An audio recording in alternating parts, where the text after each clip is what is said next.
As we face the command of rapid development in technological innovation in the world, the Philippines' preparedness in advancement of its physical facilities, infrastructure, and soft skills are given focus, especially with the empowerment of teachers' capacity and capability, not only in pedagogical aspects of teaching, but the confidence in delivering instruction with the use of information and communications technology. The Office of the Undersecretary for Administration, under the leadership of USEC Alain Delby Pasqua, established the Educational Technology Unit under the Information and Communications Technology Service. Its prime function is to empower and capacitate public school teachers and learners as required by the global demand of the fast-paced development in technology.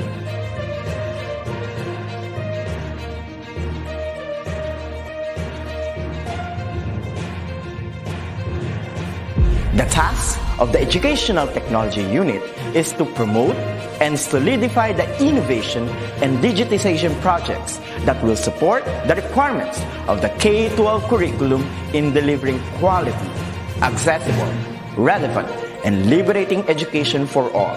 It targets different components and facets of skills development, which will enable the technological advancement of the infrastructure of DepEd. This is supplemented with empowerment training programs in emerging technologies for public school teachers.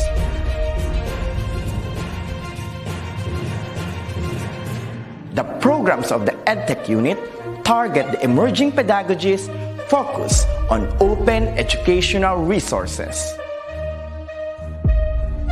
robotics and mechatronics, coding and programming, virtual reality and augmented reality in education, mobile application development, Internet of Things, and the productivity tools for learning, which includes Microsoft Office 365, Google Apps for Education, and the different Adobe software tools.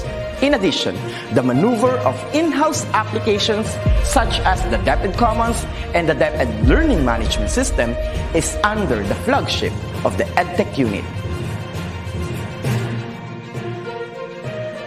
The supervision of DepEd TV in ensuring world-class produced video lessons is another task of the office.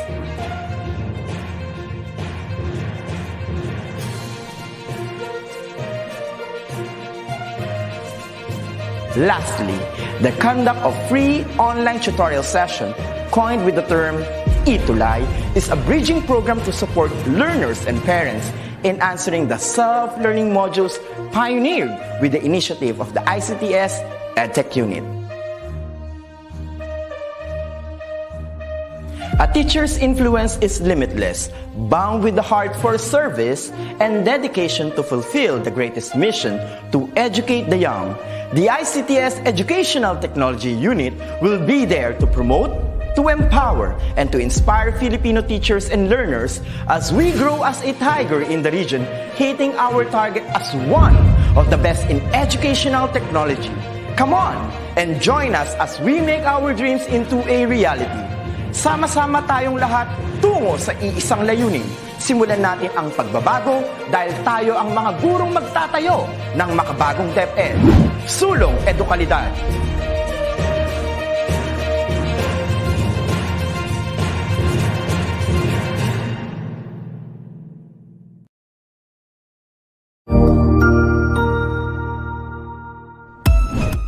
The Department of Education, through the Office of Undersecretary for Administration, DepEd OUA, Information and Communications Technology Service, Educational Technology, ICTS-EdTech, invites you to join its first ever international multidisciplinary webinar series in collaboration with the Global Educators Network Association of Teachers of English as a Foreign Language, GENTEFL, Thailand.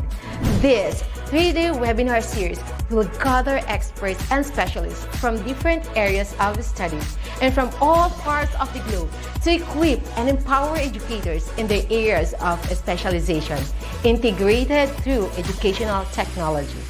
This event is a convergence of resource speakers and expertise to further teachers' ability to answer the challenges of these changing times through topics with educational technology integration. Be updated and save this following days. Solo Educalidad.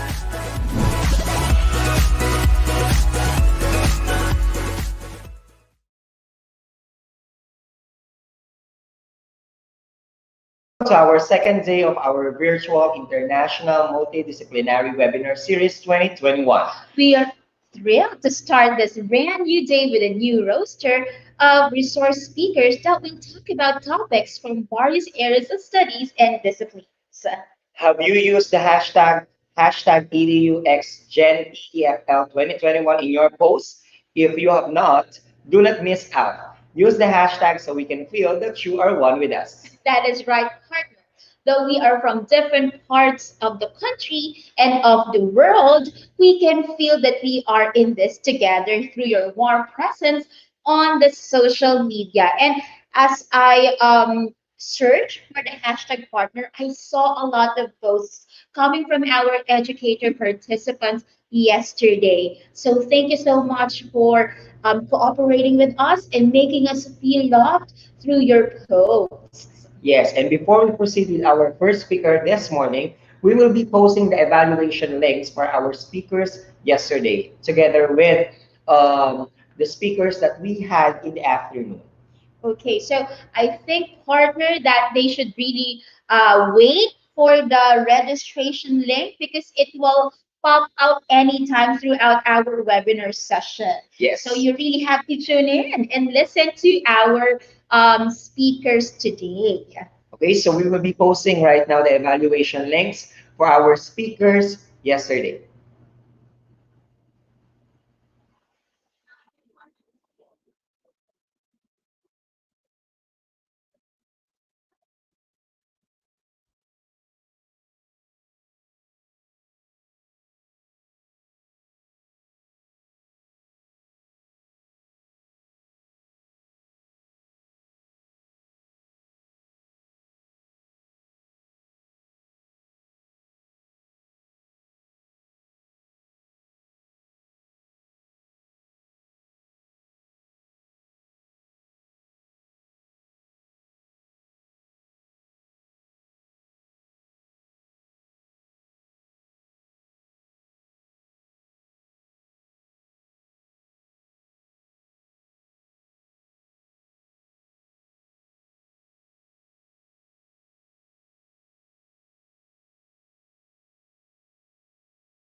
Okay, so I know that everyone's excited, and what are we waiting for? I know that our participants cannot wait to learn more things today. Okay, sometimes we're too excited to introduce our speakers that we forgot that we are on mute. So thank you for our directors for always reminding us to check our audio. So for our first speaker today, um, we have Miss Magdalena Brzezinska. Let me introduce our first speaker for today.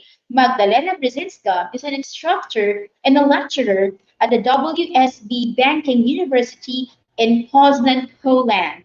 She is a teacher of English as a foreign language with over 20 years of experience, a teacher trainer With over 15 years of experience, an author, and an international conference speaker. Her research interests include peace education, global skills, creative methodologies of foreign language teaching, and technology-enhanced project-based learning.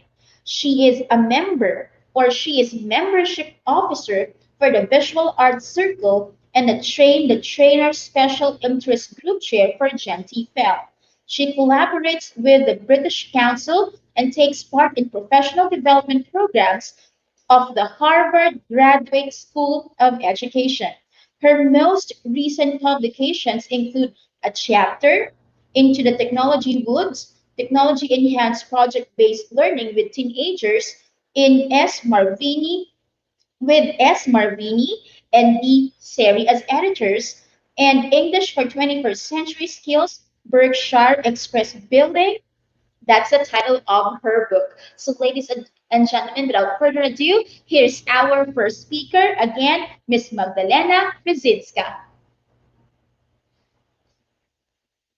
My name is Magdalena Brzezinska. I'm an instructor and lecturer at the WSB University in Poznań, Poland, Europe. And today I would like to talk about how not just to survive, but actually to thrive as an online instructor of high school and university students. Having said that, I need you to know that to thrive, you actually need to survive. And the past year has been extremely tough for all the teachers, instructors, and lecturers alike due to the COVID pandemic. The pandemic was so unexpected and nobody was prepared for what was about to happen. So we had to deal with it on the go. And this was my way of coping with what was thrown at me. This is actually my daughter's room, and I had to teach from there. You can see I'm surrounded with toys and with her stuff. And I was pretty unhappy. This is what the situation looked like from my students' perspective. To me, they were just gray rectangles most of the time. There was just maybe one person who would use their photo and maybe one person who would turn on their camera. They could see some children's stuff behind me, and it didn't make this a very successful experience. And just when I thought I had it bad, I saw a presentation of my colleague from Peru in South America. It happened during a discussion panel for the University of Illinois, and he showed me the situation in his country. And I have to say, this struck me, and I felt how fortunate I was when I saw some of his students on just one device, no Wi-Fi, no anything. So even though this could be some of us at the very beginning of the pandemic, or maybe throughout the pandemic, like, looking at our devices and either being frustrated or not knowing how to teach, what to do, still, we should congratulate ourselves because we did it, and whatever we did was the best that we could do. However, if you feel insecure, if you feel that online teaching is not for you, you're not the only one. You are in very good company. There was a study of faculty and information technology made in the year 2017 in the USA. It was made by EDUCAUSE Center for Analysis and Research, and it turned out that only 9% of faculty preferred to teach in a completely online environment, and almost 50% believed that online teaching and learning had either no effect or actually it had a negative effect on student learning.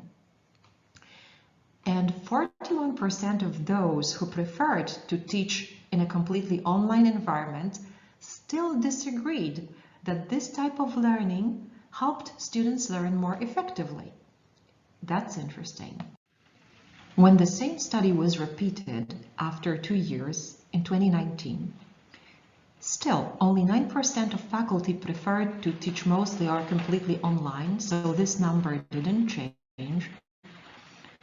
And not surprisingly, perhaps, 92% of the teachers, the instructors who who taught only face-to-face preferred this approach. What is interesting, though, is that nearly twice as many of those who taught at least one online course in the past year actually preferred to teach mostly or completely face-to-face. So the face-to-face approach was a huge winner.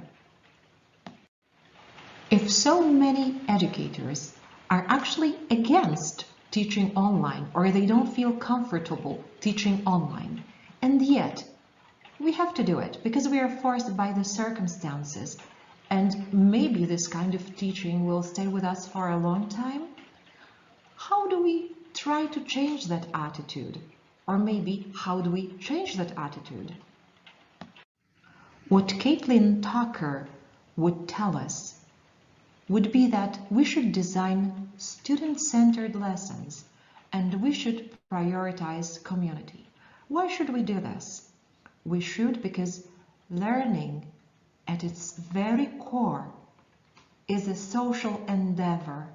It's not something that an individual can do by himself or by herself, because people learn through their interactions with each other and with the world around them.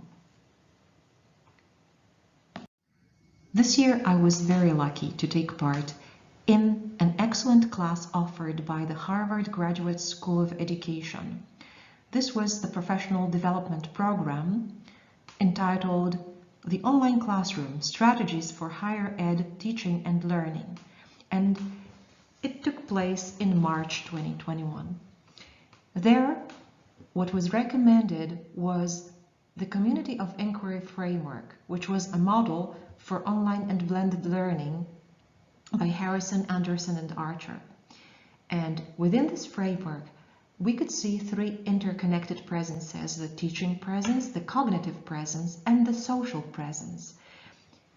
When the three presences are combined, we actually create a community of learners who can make meaning while they interact online with you as their instructor, as their facilitator. In simple terms, the teaching presence is how course materials are designed and organized, how instruction is provided, and how learning is facilitated. I will discuss this in detail very soon. The cognitive presence, on the other hand, is the meaning-making presence, how varied opportunities for learning are created, how feedback is provided, and how students are assessed.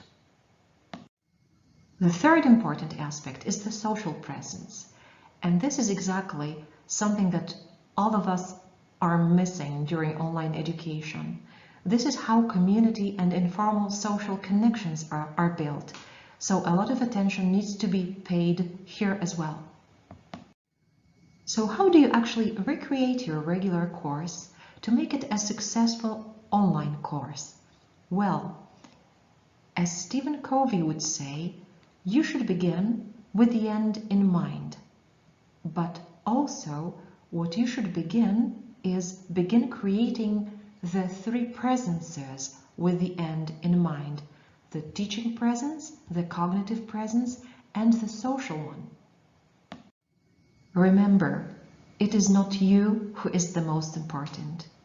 You need to create with the end in mind, but also, most of all, with the student in mind. You have to help them succeed. So with the end and the student in mind, you need to explain to your students what your course is all about, what the goals and objectives are. Why are they learning this at all? How is it helping them reach the goals and the objectives? How will it be useful in their future life, in their future work? You need to explain what the purpose of the assignments and activities is. How do they build up the skills and the knowledge that your students might need? And also, they need to be active participants in the learning process. You need to Have them reflect on the goals, objectives, assignments, and activities. It's not just you who needs to understand these things. You are not the only one who needs to understand the goals, what you're aiming at, and which assignments and activities help you achieve the goals. Your students have to see this as well. I don't know how long you've been teaching in the regular classroom, maybe for a couple of years, maybe for 1 year, maybe forever, but you may be pretty familiar with what it looks like when you're in the class, in the regular brick-and-mortar institution. How about teaching online? If you are new to this, you may not know that there are actually 3 forms of this teaching presence online. One is synchronous, one is asynchronous, and one is bichronous. So the synchronous presence, the synchronous teaching presence, is interactive. It is two-way, and it happens in real time with the teacher.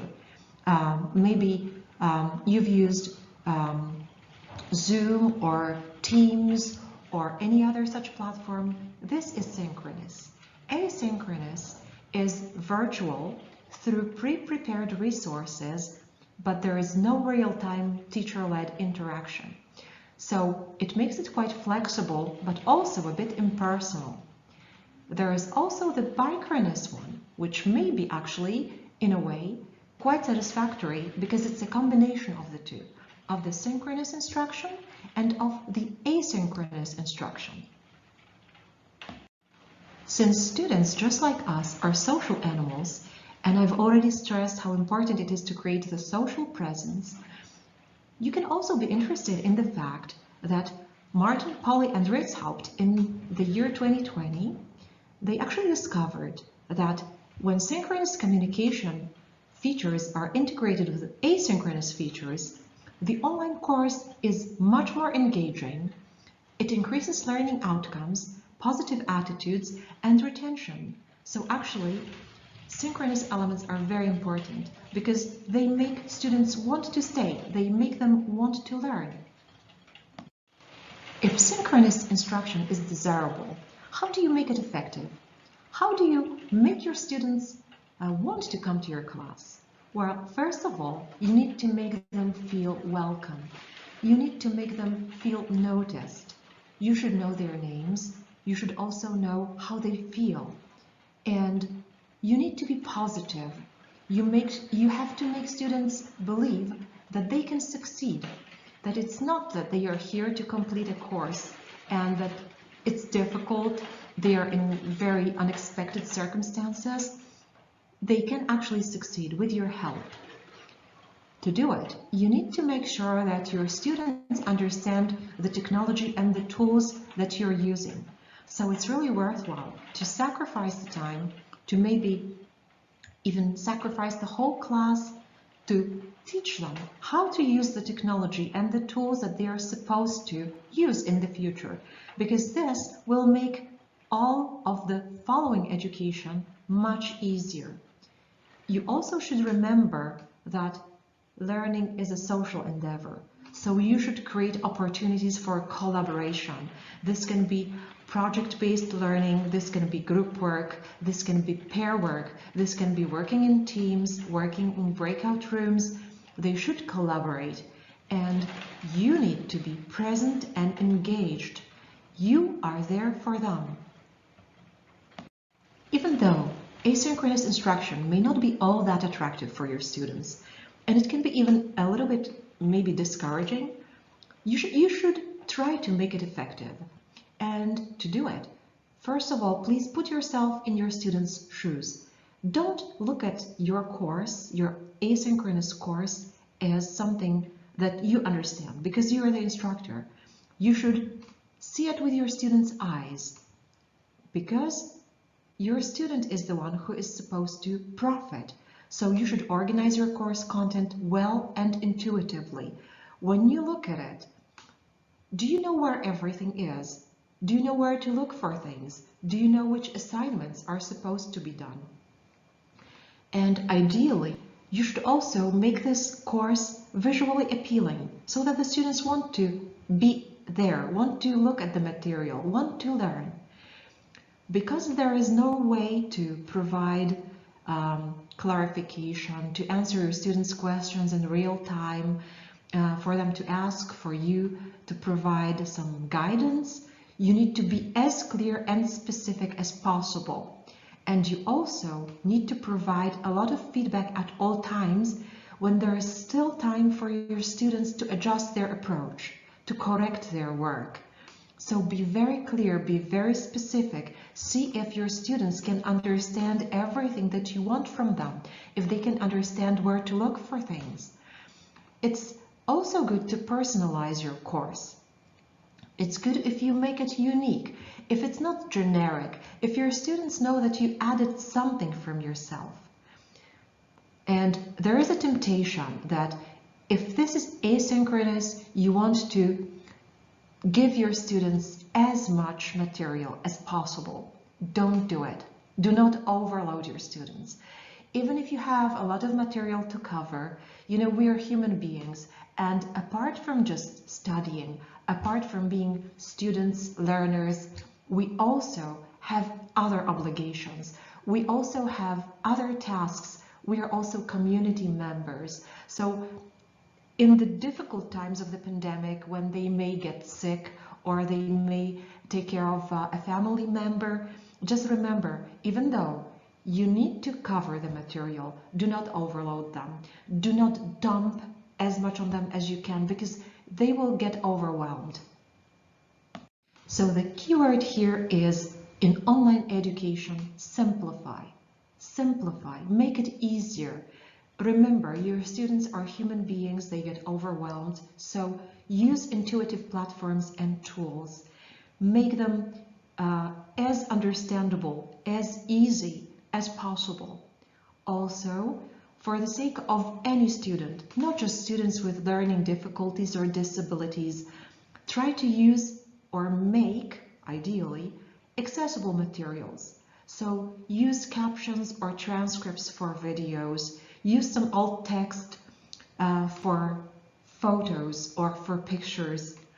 Also, if you are planning on some complex tasks, you should break them down. And you should not assume that your student will be ready in 2 or 3 months. Just break down complex tasks and give deadlines for each step to make learning more manageable for your students. And if possible, you should release the content, especially asynchronous content, gradually. So, for example, conditionally. If you see that one task is completed, release some part of the content and then do it again and again, because otherwise your students, as I said, may get overwhelmed. It may be too much. And all the time, at all times, please support your students with guidance and feedback. They are as lost as you are, or even more lost than you are. So they should feel that you are by their side at all times. Another keyword for online education is multiple. If you feel that the keyword multiple is somehow opposite to the term simplify, it's not. Because by multiple, what I mean is that you should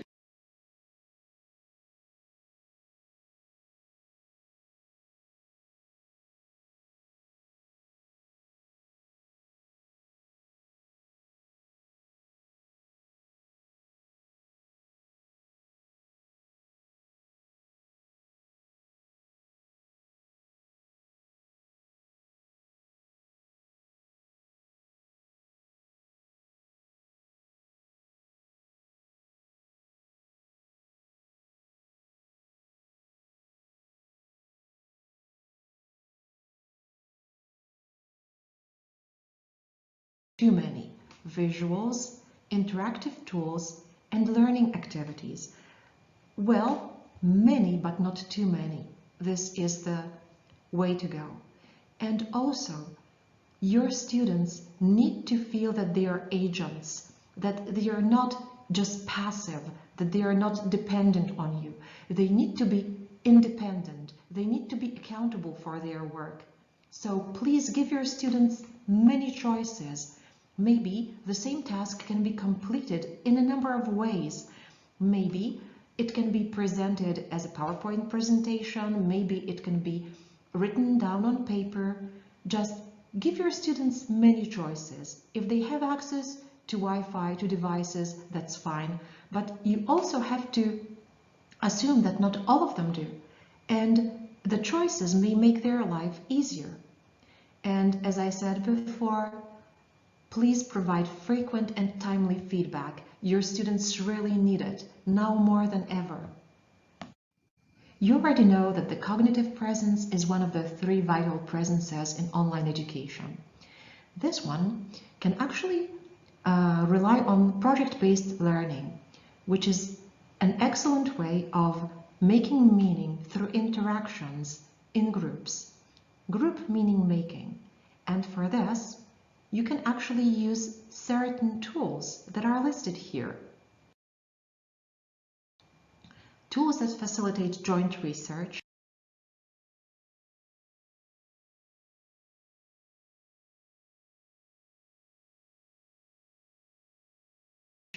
other tools for discussion, like your learning management system or Google Docs or Zoom or MS Teams for synchronous education.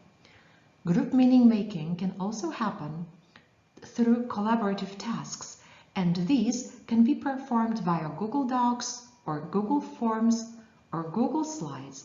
These are just a couple of examples. You can use the tools that you feel comfortable with. Just remember about group meaning making, joint research, discussion, and collaborative tasks. If you decide you can actually focus on the project-based learning to foster cognition, you should always explain to your students what you expect. Remember, online students work mostly or only by themselves, and they can't ask for clarifications when they see your instructions, and sometimes it's quite difficult for them to understand what you mean. So be very clear when you explain what you expect. Also, it's quite advisable to use conversational style. Don't lecture, don't talk at the students, talk with your students. And if possible, for asynchronous instruction, create short videos, because then your students will see your face, they will see sort of the gestures, the body language, and it will be more student-friendly. You should also provide them with clear rubrics, and you should scaffold the tasks. You should model the tasks. Remember, this is what your students need. They need clear, scaffolded activities, something that is modeled. So you should share examples of best work so that they know what they should be aiming at, but also mediocre one, so that they know, okay, this is the difference. If I submit something like that, I'm going to get a lower grade, but I'm still going to pass. However, if I want to excel, this is something that I should be aiming at. This is something that I should be trying to achieve. Now let me talk about the frequently overlooked social presence. We tend to teach. Sometimes we are good at like cognitive presence because we want our students to make meaning. But how to create social presence online? This is really difficult. So here are a couple of tips. Your students should know that you are a real person. So you definitely need to introduce yourself. You can, if this is happening in the synchronous environment, it's easy because you are there. You can just smile at your students and you can tell them a little bit about yourself so that they feel that you're real. But if you are teaching in this asynchronous way, you may record a video, okay? And you can introduce yourself with some personal but not private information, such as your hobby or a pet. And they also should see you as an invested, active partner in the learning community, not just, as a lecturer. Express your interest in them at all times. They should also be allowed to express their feelings.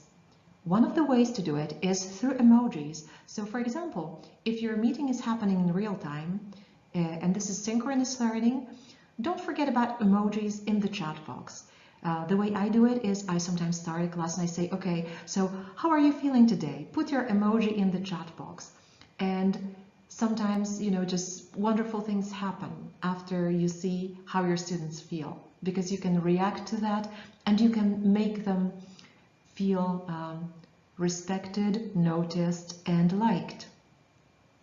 Also, in the task sequence, to form a community, one student can choose another student using his or her name. And it's important that they know their partners, their classmates' names. Small groups and pairs in breakout rooms is also a wonderful way to actually create social presence.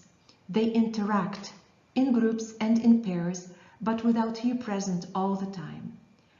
Also, peer feedback is quite a good opportunity. You should, or maybe you might, use the Harvard Graduate School of Education Project Zero's ladder of feedback. And in this way, your students can learn how to be gentle, but also how to be effective in providing feedback to their peers. You should not forget to collect class or course feedback from your students to know what you are doing well and what can still be improved. Another tricky aspect of online education is assessment. We may be used to tests or quizzes and other forms of regular assessment, but online education requires a different format. If possible, tests should be avoided at all costs. For quite a long time now, instructors, lecturers, scholars have been arguing that maybe tests are not the best way of evaluating students' expertise, knowledge, skills.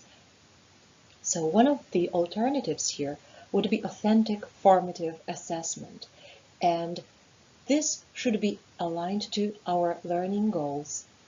It should also be personally relatable, so it should very much relate to real life.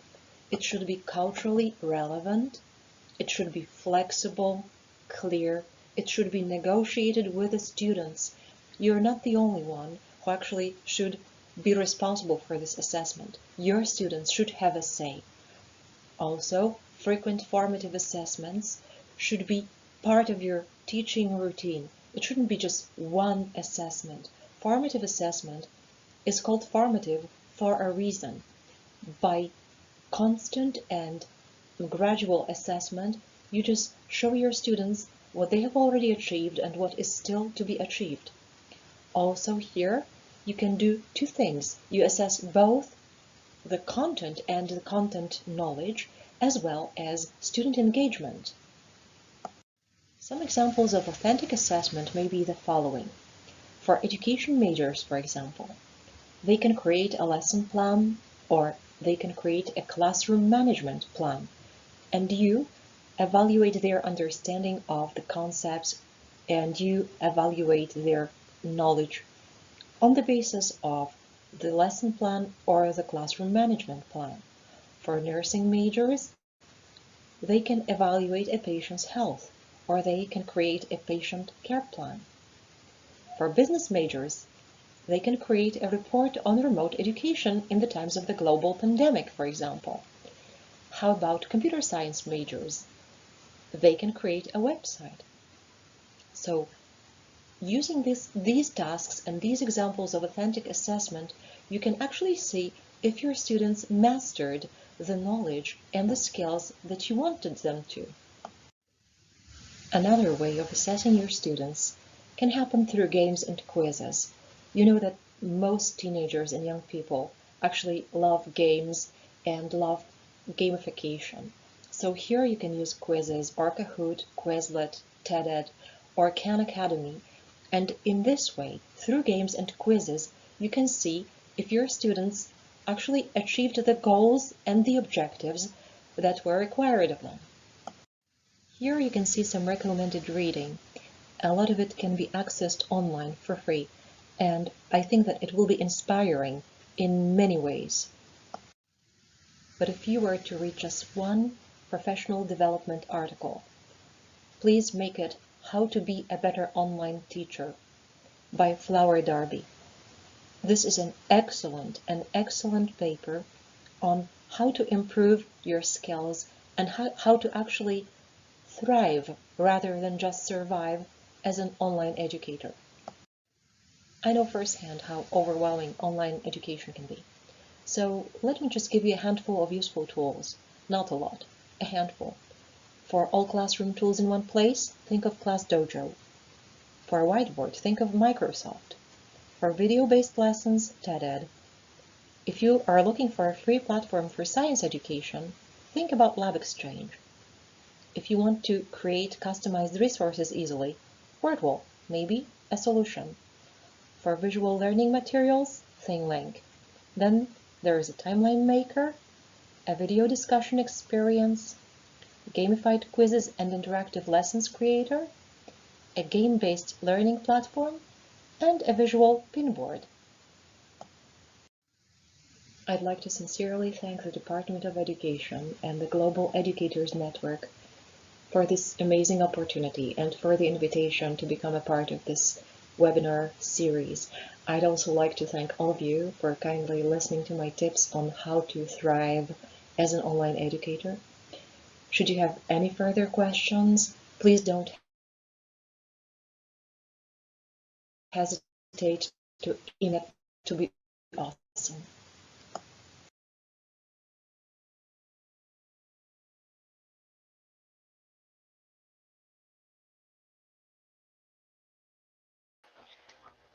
Okay, so thank you very much to our first speaker this morning. And with that, we will be providing you the evaluation link for Miss Magdalena Brzezinska.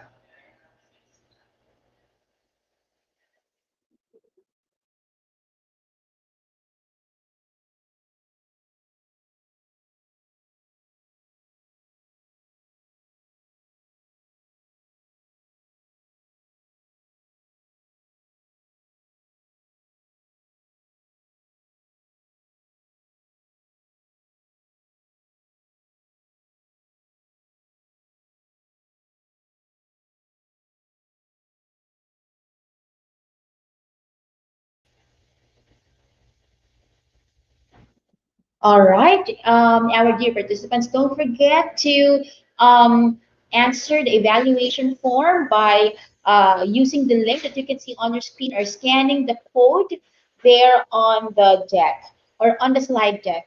Actually, partners, I had a lot of takeaways from Miss Brzezinska's talk. One of that, I was amazed that there is one term already called bipronous, and that's a combination of synchronous and asynchronous learning. So we are learning a new vocabulary in her presentation. I also like that she emphasized that we have to make our students feel noticed. And even though we are separated, well, we have our virtual presence for our students. She emphasized that we have to make our students feel as if we support them, and she also said that we have to talk with students rather than talking to students. Just a mere difference in preposition, but that actually counted a lot. I think we're now ready to have our second speaker. Yes, and before we proceed with our second speaker, we just like to remind you of using our hashtag for today. So can you please flash on the screen? Okay, so that is our hashtag EDUXGenTFL 2021 Day 2. Okay, so please stand by for our attendance link that will be given later on. And with that, partner, we will now proceed with our second speaker for this morning. Our next speaker joined the Department of Education in 2018 as a senior high school teacher at Antipolo City Senior High School, or ACSHS, Schools Division Office of Antipolo City. He was the ICT coordinator for programs and projects and also functioned as the external coordinator for the Office of the Student Activities, or OSA. This had been a challenging experience for him to deal with activities that would interest students and engage stakeholders and school partners. He embraced another challenge when he joined in 2020 as an EdTech specialist of the Information and Communications Technology Service under the Education and Technology Unit or ICTS-EdTech Unit at the Department of Education Central Office. His expertise in information and communications technology was tested when he was tasked to join and be part as EdTech specialist with the Open Educational Resources or OER, DepEd Commons, DepEd Learning Management System or LMS, DepEd TV, and DepEd Online, DepEd Itulay, a free online tutorial, where he became one of the main trainers and ETU Microsoft Education Programs lead, spearheading different projects with the ICT EdTech unit. He is currently taking a master's degree and is ready for his comprehensive exam for thesis in Master of Arts in Instructional Technology at Rizal Technological University. A former faculty member of Marine Engineering Department of the Technological Institute of the Philippines, an IT consultant who worked with and supported different financial institutions on their ATM hardware and software in the Philippines and an IT company partner in Malaysia.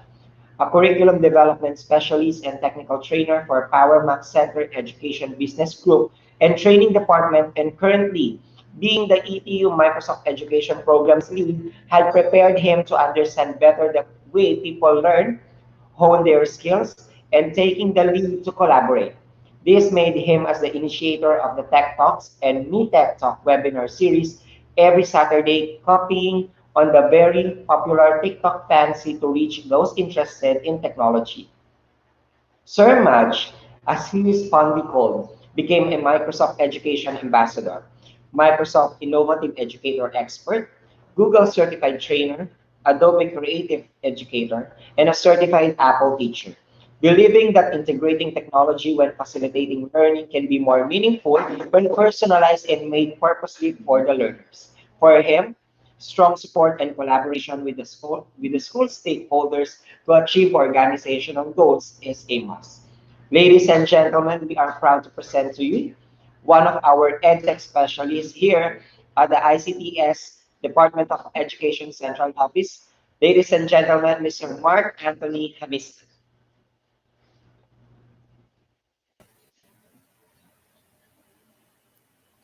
Mabuhay to all our international speakers, participants, fellow educators, and learners all over the world. We may all have a blessed and a greatest day today. To start with, allow me to introduce myself. I'm Mark Anthony Hamisal, an EdTech specialist of the Department of Education EdTech Unit, the project lead of Microsoft Education, and my topic, which is today the Itulay online tutorial. And I'm thrilled and excited to be part of this free international multidisciplinary webinar for teachers by the EdTech unit. And why Itulay? Education plays a vital role in this modern society. It helps us a lot, especially our children, to become better citizens of the nation and get better paid jobs in the future, improve the decision-making capabilities, and many more. In fact, it is one of the keys to one's success. But due to the COVID-19 pandemic, schools were shut down globally, in which, according to a research, approximately billions of children were out of the classroom. Thus, education has changed its way with the digitization whereby teaching is undertaken remotely and on different digital platforms. And that's where Itulay was born.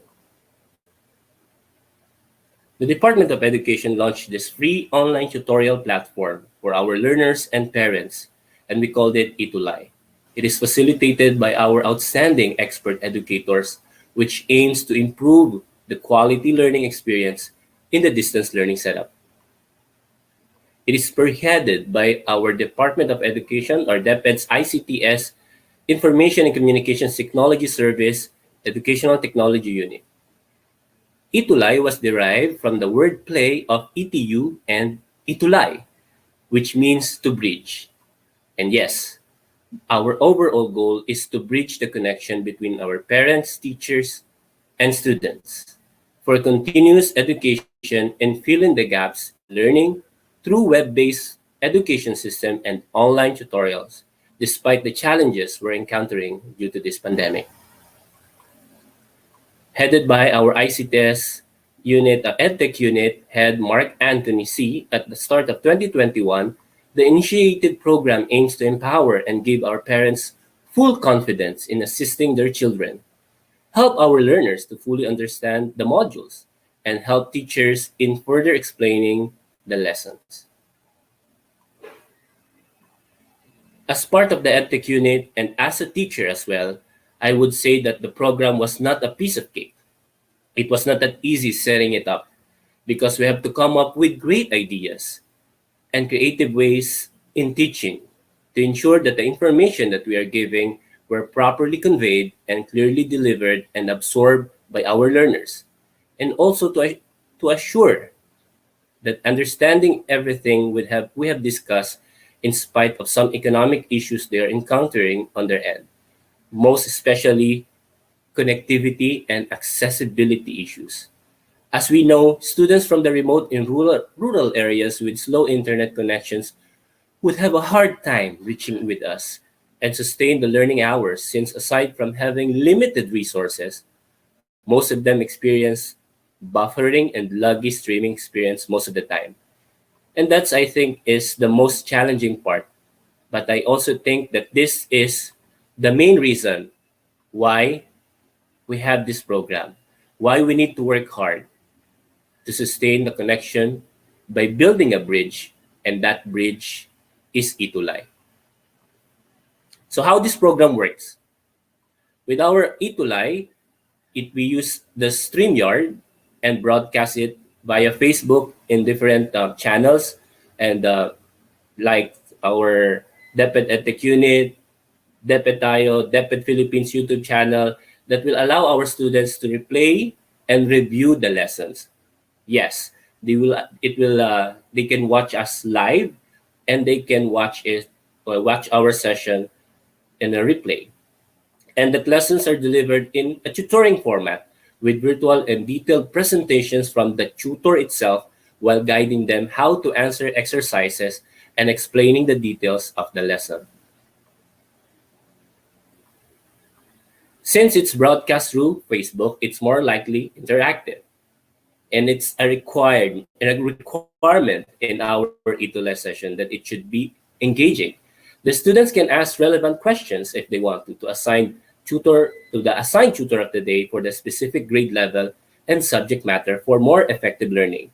No restrictions in the structure of classroom format because the concept is purely tutoring service.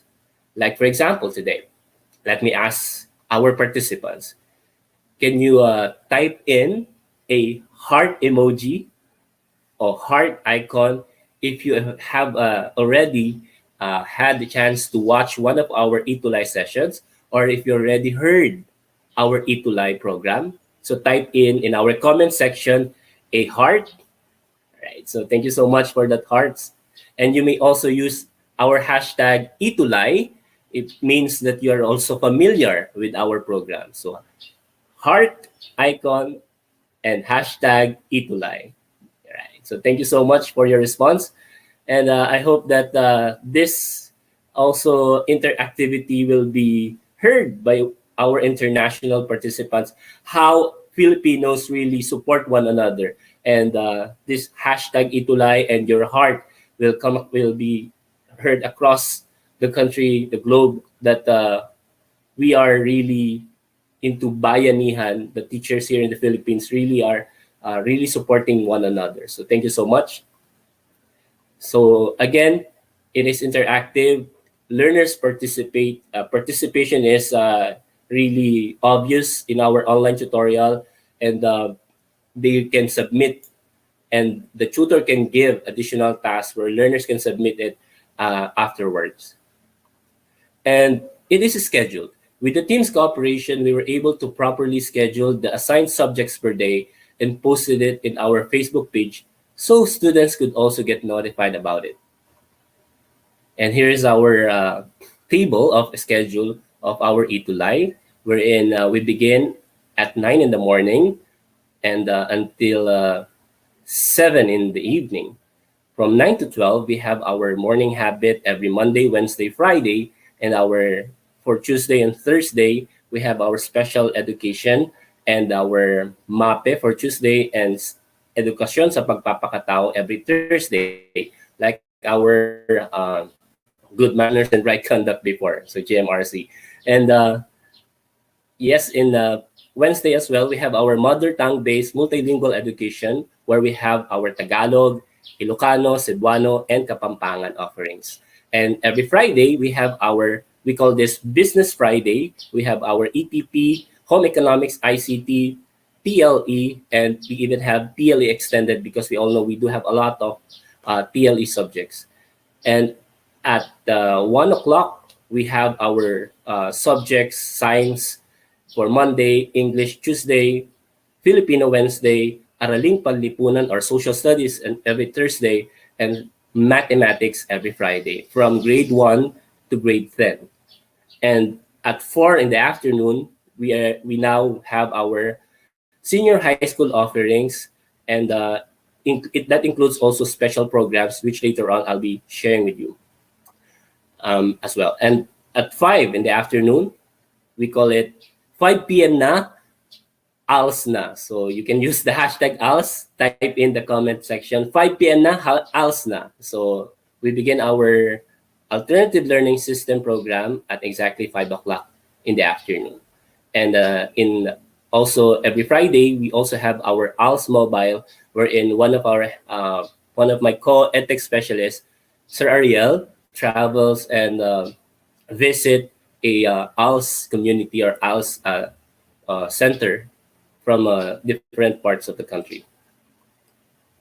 So when it comes to tutors, we encourage our dedicated educators to voluntarily participate in the program. Again, it's volunteerism.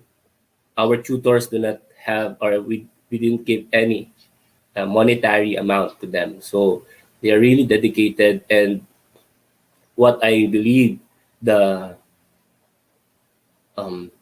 real, the root of this, why this Itulay still continuously ongoing, is that our tutors are very committed, and it begins with I can share that it begins also with the emotional commitment, wherein we provide not just the tutorial, but we build also emotions. We build our emotional connection to our learners.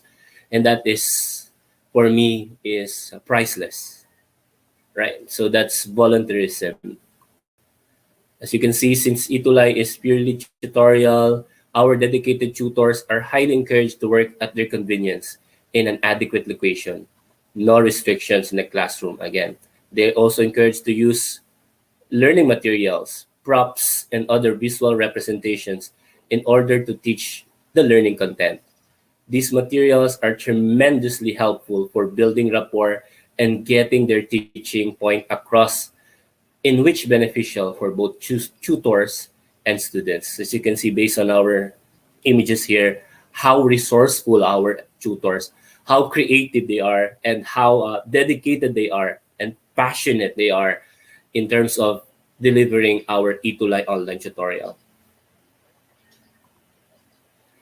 And again, Itulay was designed based on the weekly most essential learning competencies, or MELCs, to provide our parents and learners an easier way to answer self-learning modules, which were modeled from the different modules, the Pivot 4A Cube. We're very thankful for them. They're amazing writers for allowing us to use their modules, Region 7 from the Negros Oriental, and other divisions who allows us to use their modules.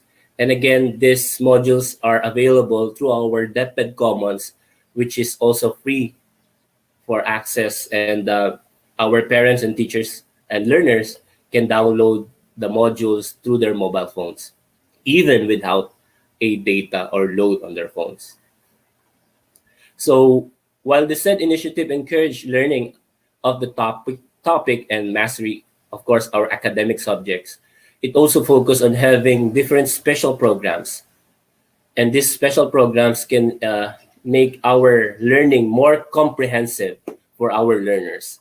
Special programs such as Mommy Tech Talks, wherein our tutors will assist our parents about how our parents can support our learners through the use of digital materials, devices, somehow a digital citizenship for our parents. Speech class, wherein our tutor um, will share how to speak, how to pronounce, how to become confident in speaking. So I myself, I really am a fan of this tutorial session. Classes sa gramatika. Siyempre, we have Tagalog, Filipino. So we would like our learners as well to enrich everybody, to enrich our Filipino vocabularies. And I really love this session as well. Pinoy Digital Citizen, financial literacy. Of course, this is somehow not neglected, but actually our DepEd is already in the process of including this in our curriculum. But as we all know, this financial literacy is really an essential life skill for everybody. We really need to know how to manage and be disciplined in terms of finances, and that also is a a fact that we are really part of this. We all have our financial journey and our own financial journey, and it's not a one size fits all. And this financial literacy will allow us to uh, introspection, to analyze ourselves. How am I managing my finances? And actually, that is my session every Friday. So you can watch us every 5:20 to 6 o'clock in the afternoon. Our financial literacy, and we are now in our episode 12.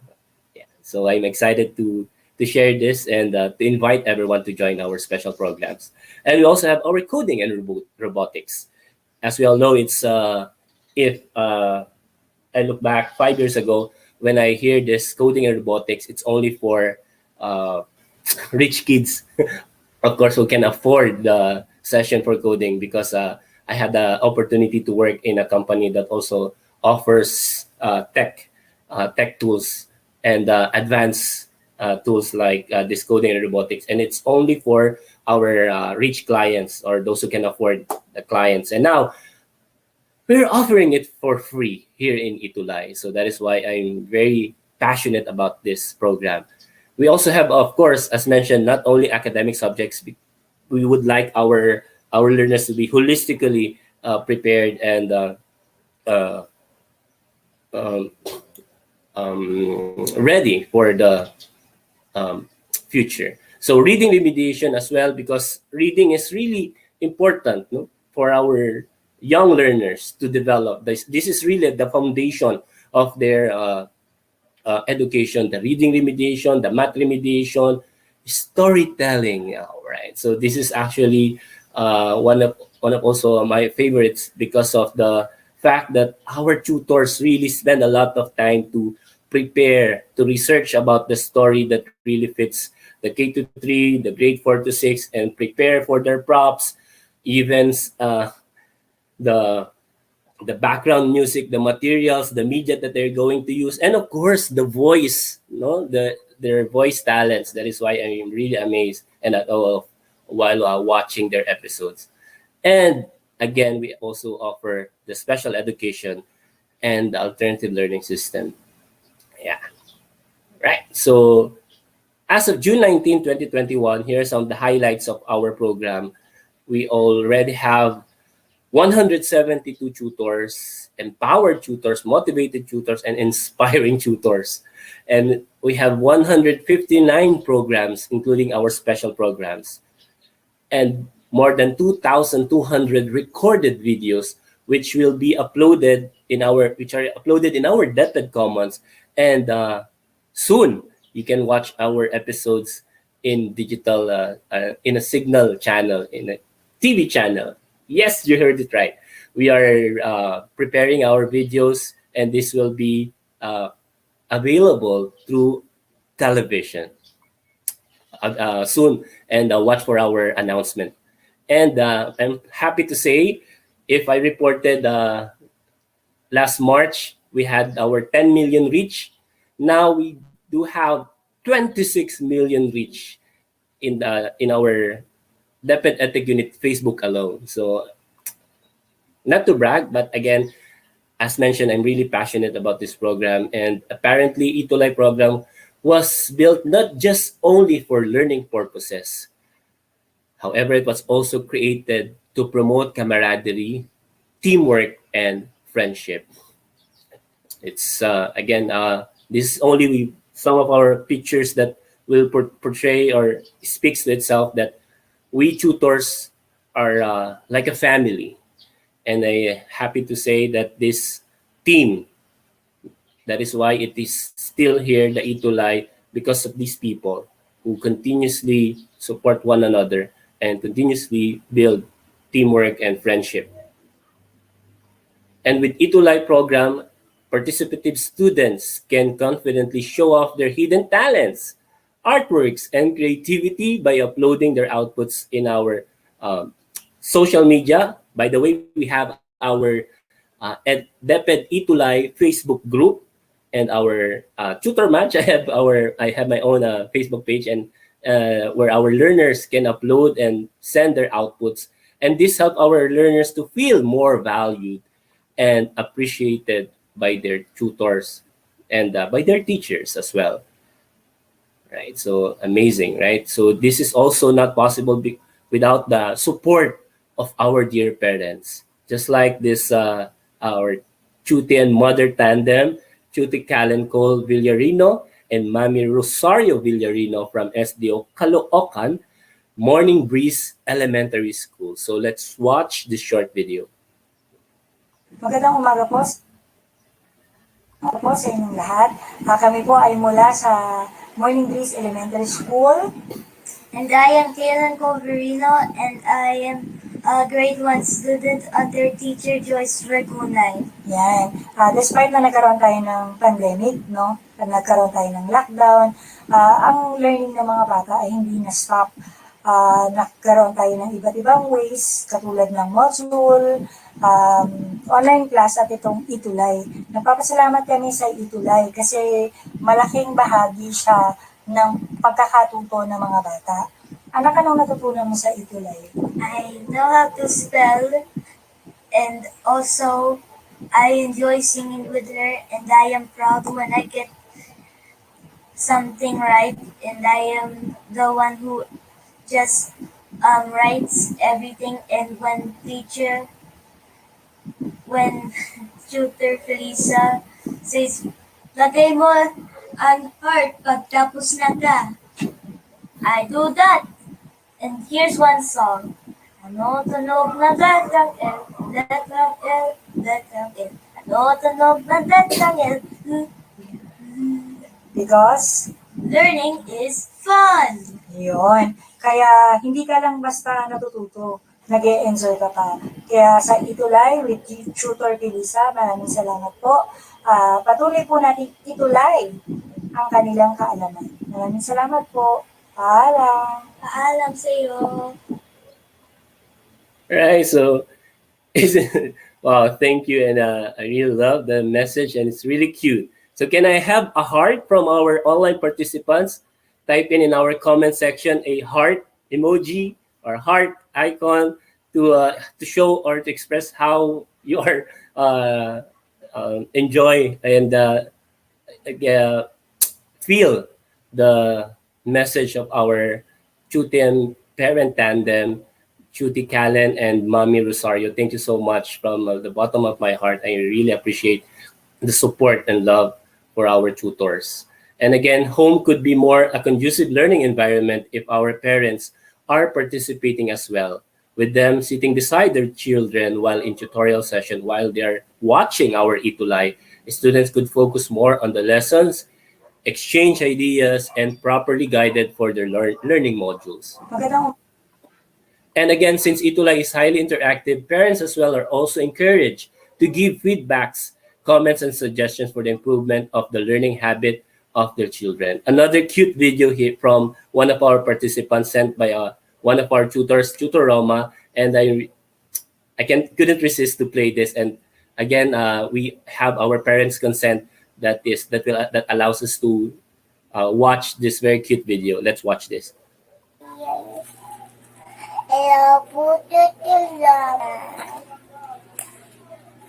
Bukulay bigay tatay ay agit na bato pagkakyun di iba dahil at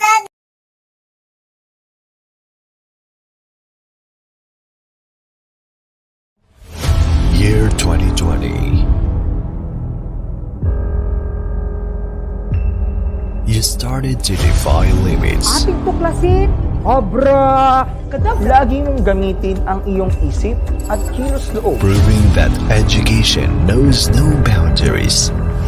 Bringing knowledge to every part of the country.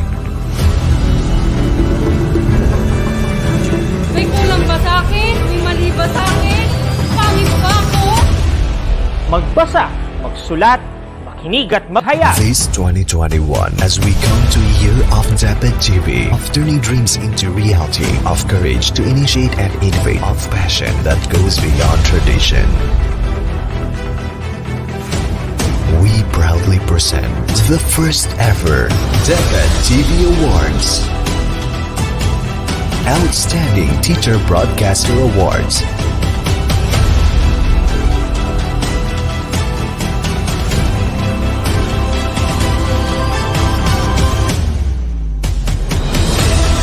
Production Awards.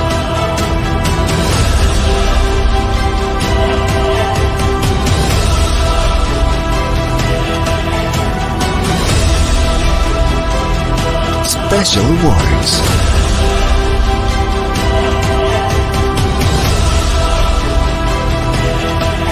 And Core Values Awards.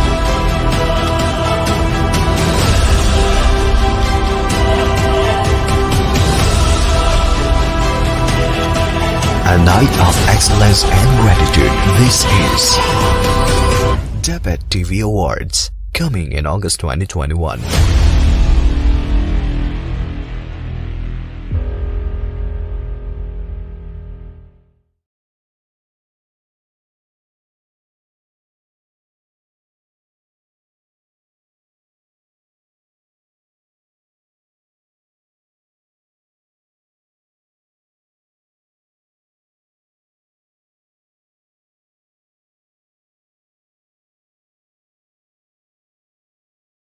Could focus more on the lessons, exchange ideas, and properly guided for their learning modules.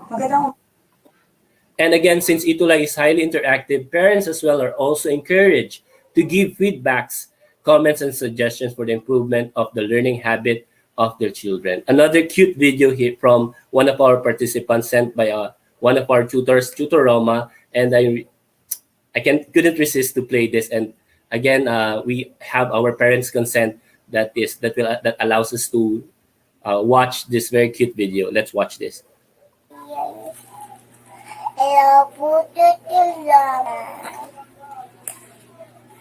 Bukulay bigay tatay ay agit na bato pagkakyun di iba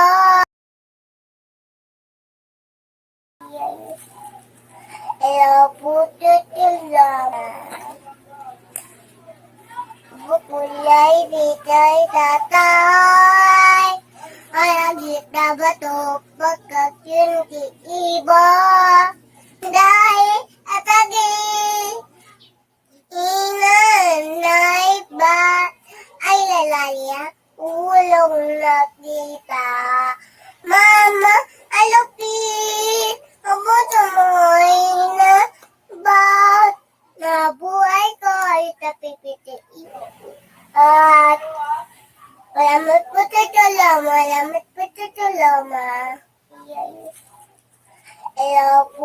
Salamat din, baby. Wow, isn't it so cute? Again, thank you so much we do have a lot of testimonials and videos sent by our dear parents and our learners to share their experience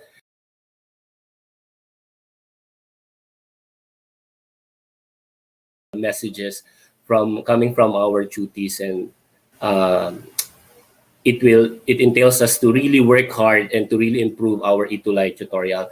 And again, as mentioned, we do experience challenges like technical challenges, camera pixels, internet connectivity, and even copyright materials that we really, of course, always be reminded about how are we going to use materials, where can we use or where we can download images and videos that is uh, free, that is Creative Commons, and that is one of the part of challenges. And of course, we continuously remind them and conduct meetings and trainings for our Itulay tutors. And before they start their session, we assure and we check the internet connectivity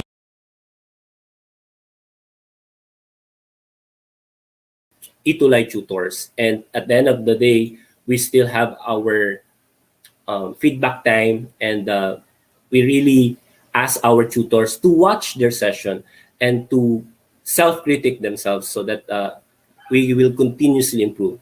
And again, it's not a piece of cake, but we rest assured that our Itulay tutors and our Itulay program we will continuously improve, just like our mandate at our department, continuously improve for our stakeholders.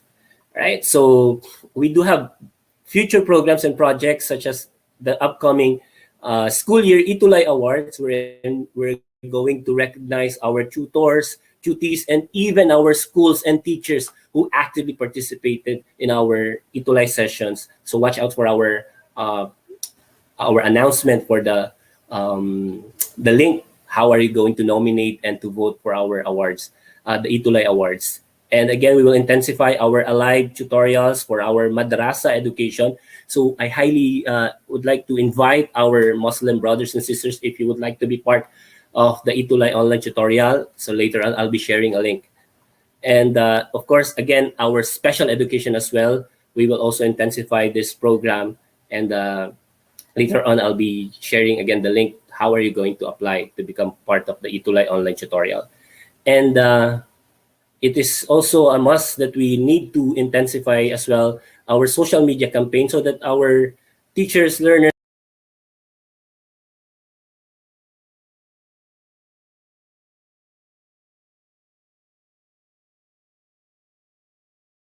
and parents will be aware of this free program for all.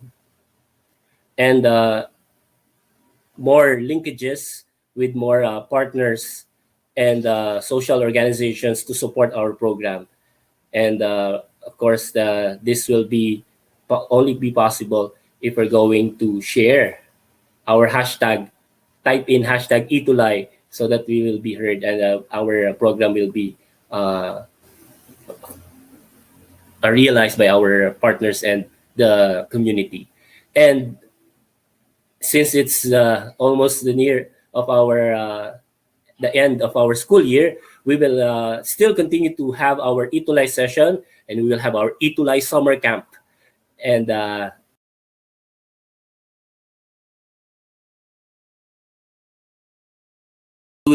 public speaking workshop for our Itulay tutors, and even our tutees. We will include this program or this activity so that even I myself will be needed this to level up, and of course to practice public speaking, which is really one of the life skill, really an essential skill that everyone must learn, because everybody speaks and everybody had this moment in our life that we really need to speak up. So that is why public speaking is included in one of our programs. And one of I'm looking for is a Toastmasters Club, and I'm really excited for this, to be part of this community, the Toastmasters Club. All right, so again, we have our alternative learning system, or ALS, for our learners, wherein we're going to strengthen the ALS community by supporting and having this E2LI, even also for our SPED learners, and that will support the community, the parents, to help their learners, right? So we have this ALS and special education. ALS and special education. And as mentioned, we will have our E2LI summer camp. So we somehow we set aside the academic subjects, but more of the reading remediation, math remediation, and more of the hobbies like playing a ukulele. We will offer that this summer a virtual field trip, more of storytelling, more on arts and media class, and I'm very excited for this summer camp, for our E2LI summer camp, uh, and that will be available next week or next week. Again, so if you would like to be part of this great endeavor, this advocacy, I'm inviting everyone to join our E2LI if you still have time and have that passion and that heart to serve our learners and parents. Be part and be a volunteer.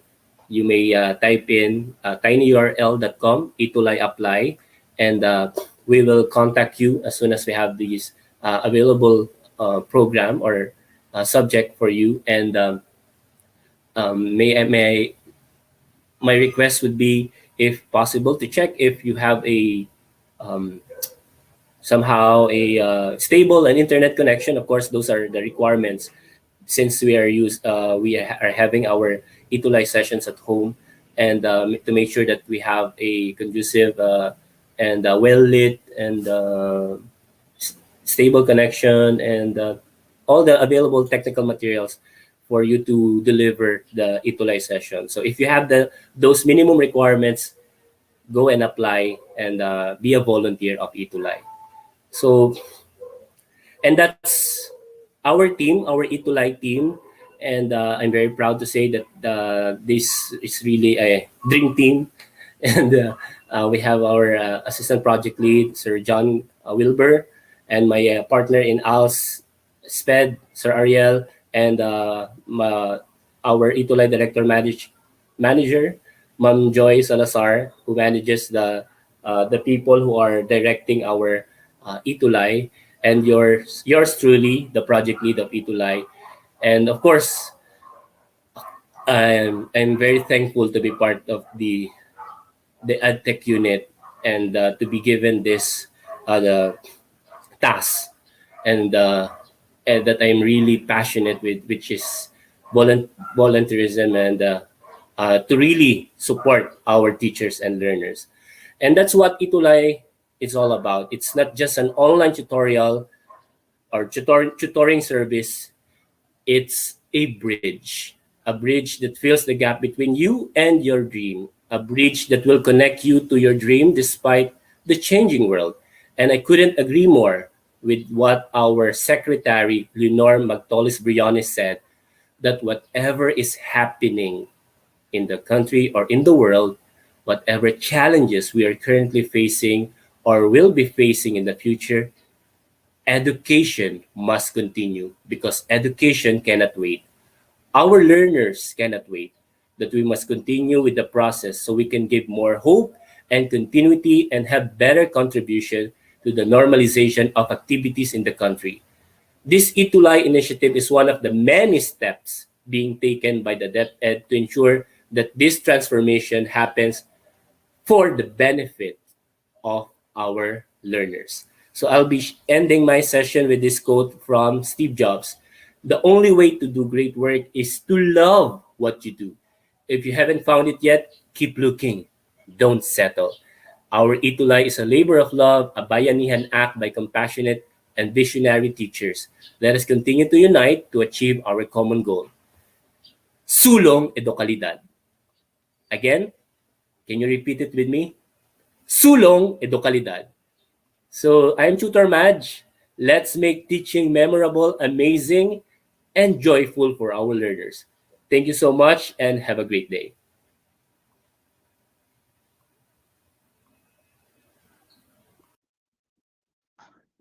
Thank you, Sir Match, for imparting us the impact of ETLI in our learners. And as ETLI tutors too, we know how impactful the program is to our learners. Actually, I have these avid students who always come in my session every Tuesday for English 3. How about you, partner? Yes, I also have my Itulay Cuties. Sorry, sorry.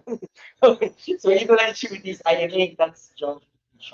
And every Friday you can catch me on Itulay.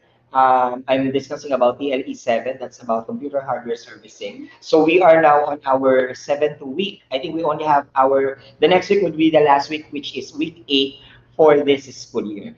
What is amazing is that we are receiving feedbacks not only from students but also from parents, and they are expressing how Ipilay and how our sessions are very helpful to bridge learning despite the lost actual presence of teachers for our students.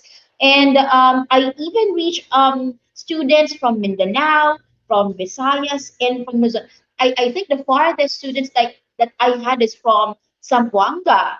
That's so far from Manila. So I really appreciate Itoday as a mechanism to connect us from our students all over the Philippines. Yes, and of course, we would like to inform everyone how grateful we are of course, from being one of the teacher broadcasters and becoming an Itulay online tutor because we were able to bridge the gap from the word itself, Itulay. We were able to bridge the gap of learning during this pandemic. And to be honest, yeah, we are a family in DepEd TV and as well as a family also in Itulay.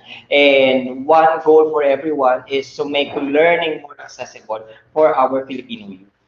That is right. So we will now be posting the evaluation link for Sir Match's talk about DepEd Online, Eat the Live.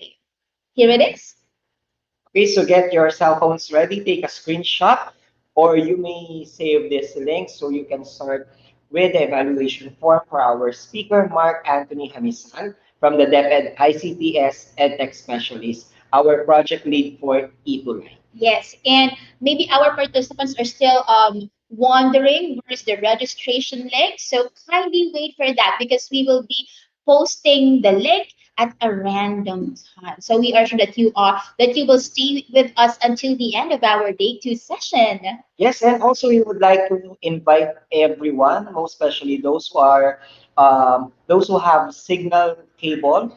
I think signal cable in their houses, in their television. You can watch Itulay, I think starting next week. Wow, that's so Okay, so amazing. yeah, channel 149. So you can catch us there on your signal channel 149. So Yes. if you're not going to do anything, you're just going to, and you would like to learn more, Or if they are experiencing some connectivity issues, they can definitely tune in our Itulay sessions using their television. And like what Sir Maj emphasized at the last part of his talk, if you have talents, teachers, if you have talents to share with our learners all over the Philippines, you can join us and be one and can be one of our Itulay tutors. We're so excited for you to join us. yes. And I think our next speaker is ready. So, partner, can you please do the honor of reading her bio now? Definitely, okay. So our third speaker for today. Mhm.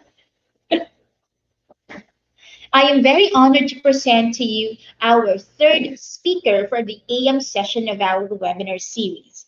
Ms. Evelyn B. Marquez is a graduate of Bachelor of Elementary Education at Don Mariano Marcos Memorial State University, Mid La Union campus, cum laude, and finished her academic requirements in Master of Arts in Language Teaching at Don Mariano Marcos Memorial State University, Graduate Studies, Agoo La Union.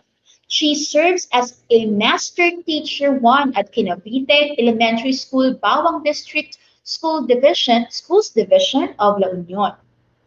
In school year 2015, she was awarded as the most outstanding advisor of the Supreme Pupil Government, or SPG, in the SDO La Union. With her tremendous efforts and leadership in school, community, and with her expertise in the field of language teaching, she was recognized in Bangkok, Thailand, and was invited as international speaker in various conferences of Global Educators Network, Association of Teacher of English as a Foreign Language, Pitsanulok, Thailand in 2016, Bangkok, Thailand in 2017, Kuala Lumpur, Malaysia in 2018, and Bali, Indonesia in 2019. With her dedication, she is now part of the executive board, part of the review committee, and the chair of literary SIG of GENTEFL Thailand, and a member of International Association of Teachers of English as a Foreign Language in United Kingdom. She was also invited as a speaker in various leadership trainings in the division and national level. She never stops giving her best for her team as international brainiacs. She was able to triumph over challenges and was recognized as 2018 Whole Brain Teaching Gold Certified Instructor of America. Also, an inspired writer and sketch artist, her very first book authorship was published in Thailand entitled Shades of Apple. Miss Apple founded the Junior Chamber International Bawang Fruit Basket, a non-government organization to extend help not only among children but also to teachers. With her determination and perseverance, she organized a free international seminar workshop in La Union attended by 125 educators with international speakers from Thailand and United Kingdom. She again organized another free professional training for teachers that was attended by different educators in the country. The second International Educators Conference and the first Transformation Leadership Congress in collaboration with GENTEFL Thailand, ACER Philippines, and the Department of Education. With her compassion to spread advocacy in the service, she has been chosen among the Open Education Resources Advocates and has served as a speaker and facilitator in the different part of the homeland, training workshops conducted in Manila, Baguio City, Palawan, Cebu City, Davao City, Quezon Province, Abra, and more places. Presently, she joins the ICTS Education and Technology Unit as one of the educational specialists. She is the project lead for the DepEd Commons and awarded as Google Certified Educator Level 1 and Microsoft Certified Educator. She never stops her compassion. Thus, she becomes the project lead for this free international multidisciplinary webinar for teachers. She continues to be the epitome of selfless service that will provide quality education to Filipino children and educators. Ladies and gentlemen, we are very pleased to introduce Ms. Apriline B. Marquez.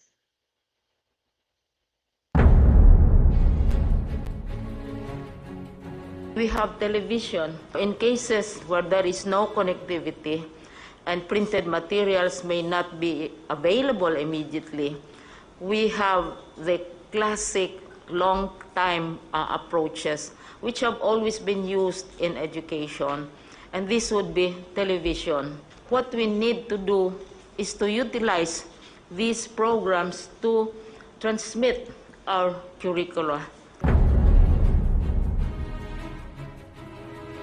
Ang content or lessons ng broadcast ay yung MELs, the most essential learning competencies. Talent will be teacher broadcasters. So we will be using our own teachers as broadcasters in this TV program. Type of telecast will be simultaneous and nationwide. There will be one broadcaster who will be teaching in front of a camera and will be watched via TV by all learners nationwide.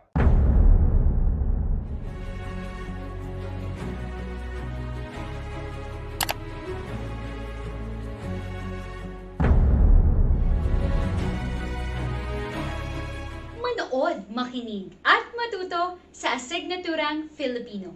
Ako ang inyong nanay guro, Kinanjoy Hervacio Salazar. Nais mo bang galugarin ang kagubatan ng Timog Silangang Asya? Ako si Sir Carlo, ang teacher for Pinoy na kabarkada mo na, kalakbay mo pa!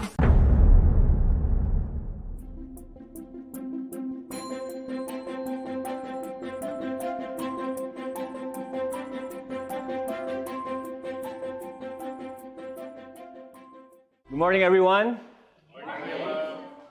It's going to be a long and hard journey. There will be a lot of sweat and a lot of tears. I expect a lot from you. Are you ready? Yes!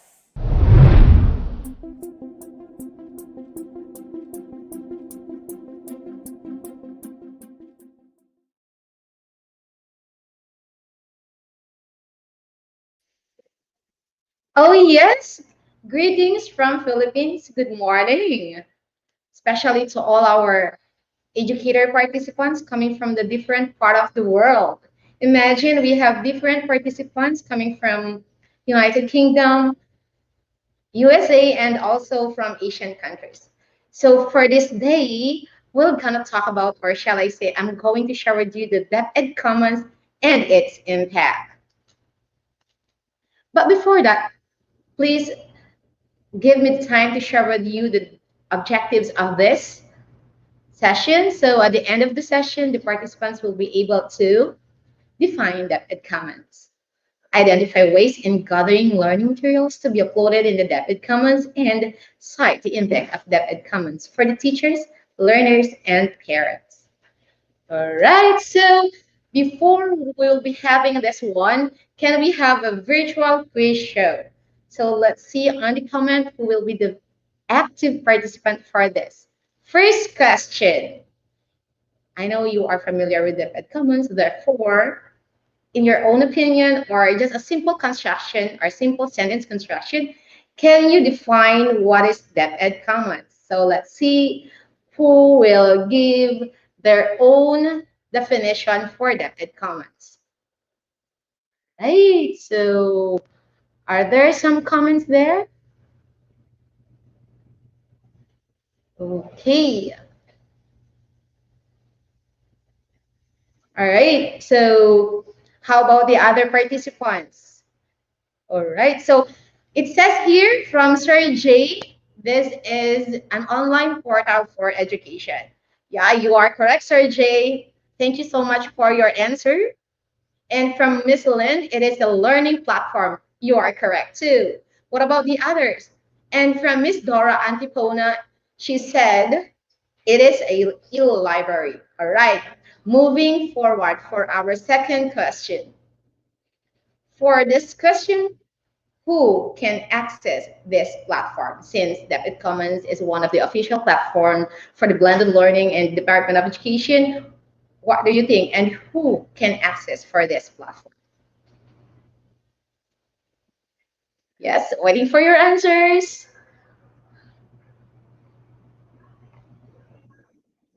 Okay. Yes, Miss Abby said here that it can access by the teachers, the learners, and the administrators. And also Miss Marie DeBell, she said here both the teachers and the learners. Thank you so much for your participation. And oh, a lot of comments. I'm so overwhelmed that our participants are very active this morning.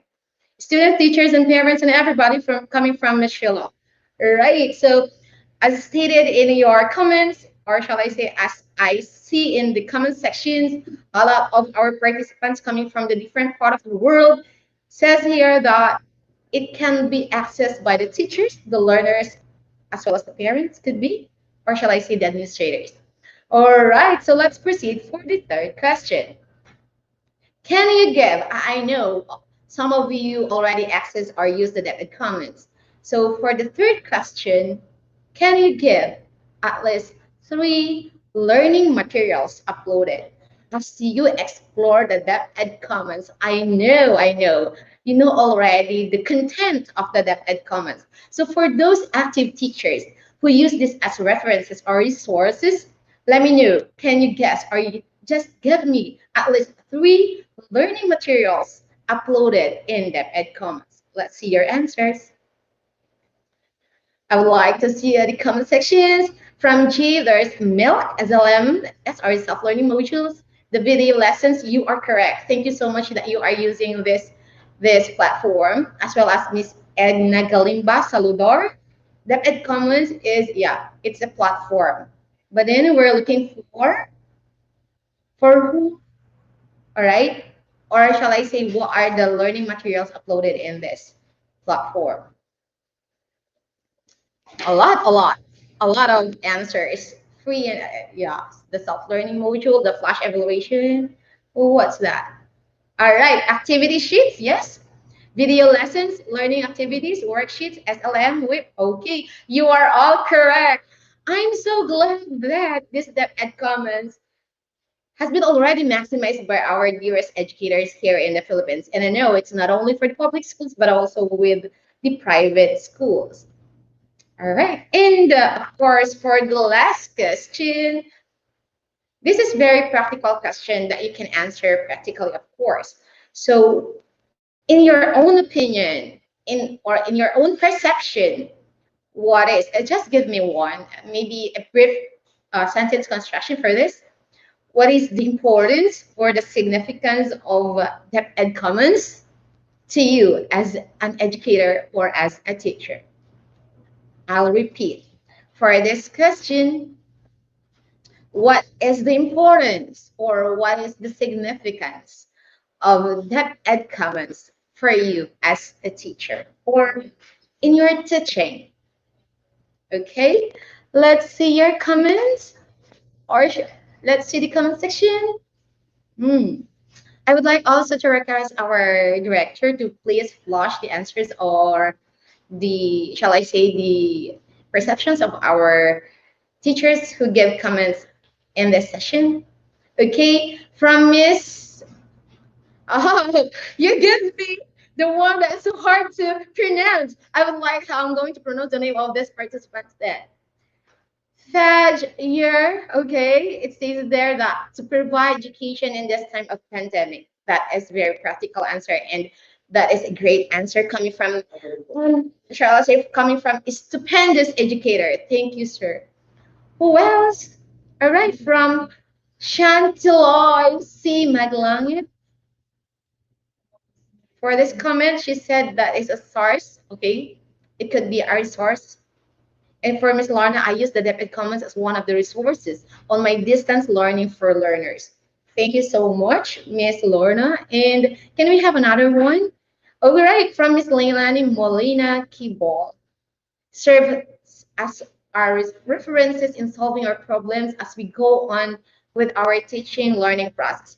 Thank you so much. It's like I'm done already with my presentation. It's like we've already answered the objectives that I think that you have already maximized everything under this session. All right. So thank you so much for giving me the variety of answers.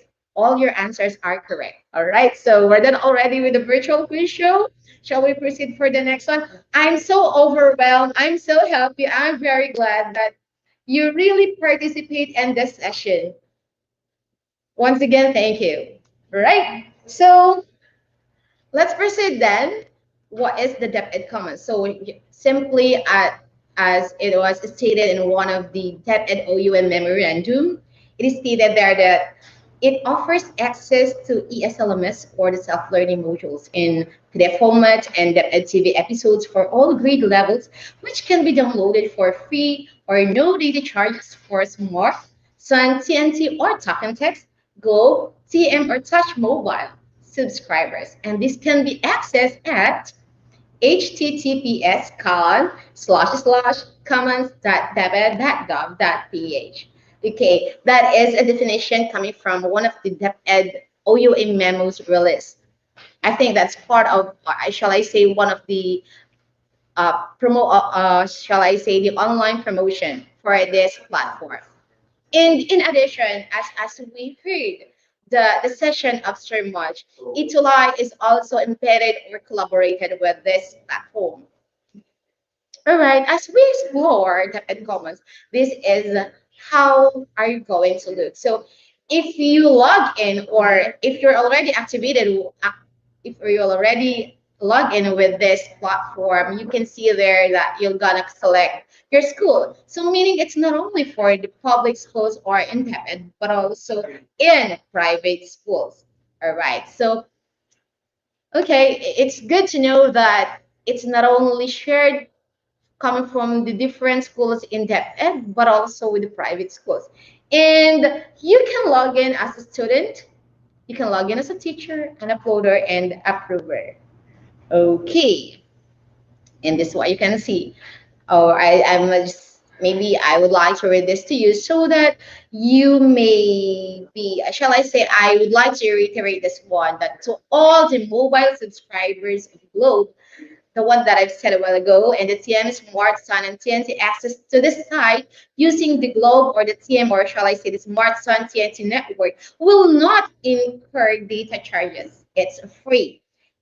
Okay, it's free and it's brought to you by, of course, DepEd and Globe Smart in cooperation with the ICT and NTC. And it also emphasized here one of the important notes: links on DepEd Commons page that require you to access the internet outside the domains of this Commons is beyond this coverage and may incur standard data charges. All right. So before we proceed with this, I would like you to watch this video that I'm going to play, because these are some, okay? These are just some of the learning materials that we can explore in the DepEd Commons. Let me access this one. I would like to show this one to you. So we have the DepEd TV. Since DepEd TV is one of the learning materials embedded in this platform, this is how it looks like. For our participants coming from the different part of the world or in different countries, this is how it looked like when it was linked in this platform.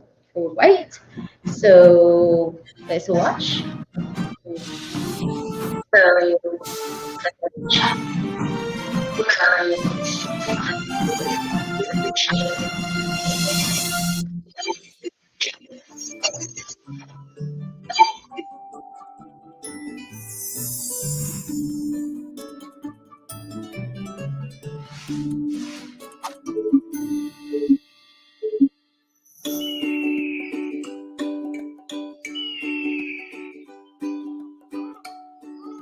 Magandang araw sa inyo lahat, mga bata! Isang makulay na araw ang pagsasamahan natin ngayon. Ako si Teacher Levin, ang inyong guro sa kindergarten na malikhain at masayahin. Ako ang makakasama niyo araw-araw para turuan kayong magbasa, magbilang, maging malikhain, at mabubuting mag-aaral. Alam kong handang-handa na kayo, kaya tara na, sabay-sabay tayong matuto dito sa Kindergarten!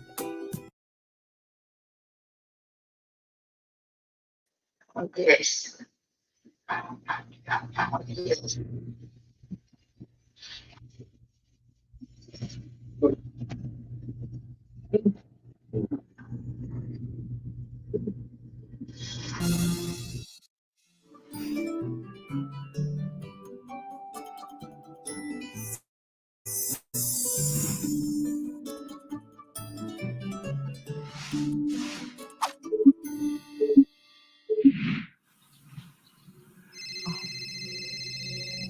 Hello? Oh, hi, Ron. How have you been? Sir, I'm okay. I need your help. What kind of help? I need you to check my essay, please. I'm desperate. Sure, just send it to my email. Okay, I need to warn you though. This is no ordinary essay. What do you mean? The essay seems to be cursed. The previous people who tried reading it have experienced shock, confusion, and unexplainable headaches. Huh? I don't understand. Oh, you will understand, teacher, soon. Ron? Ron! Huh? What is it?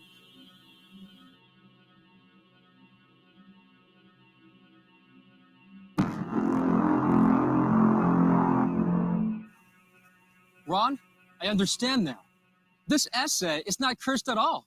It just lacks organization, silly.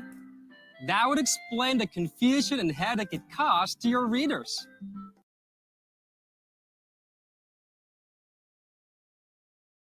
The VW Golf cost $1,000 less than in Britain. Okay.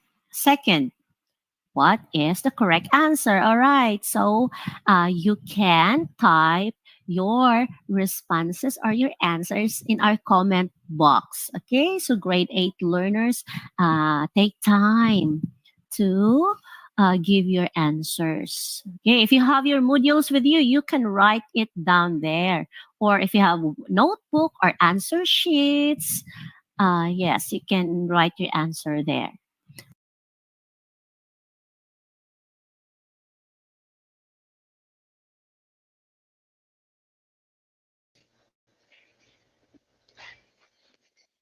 All right, so you've watched already the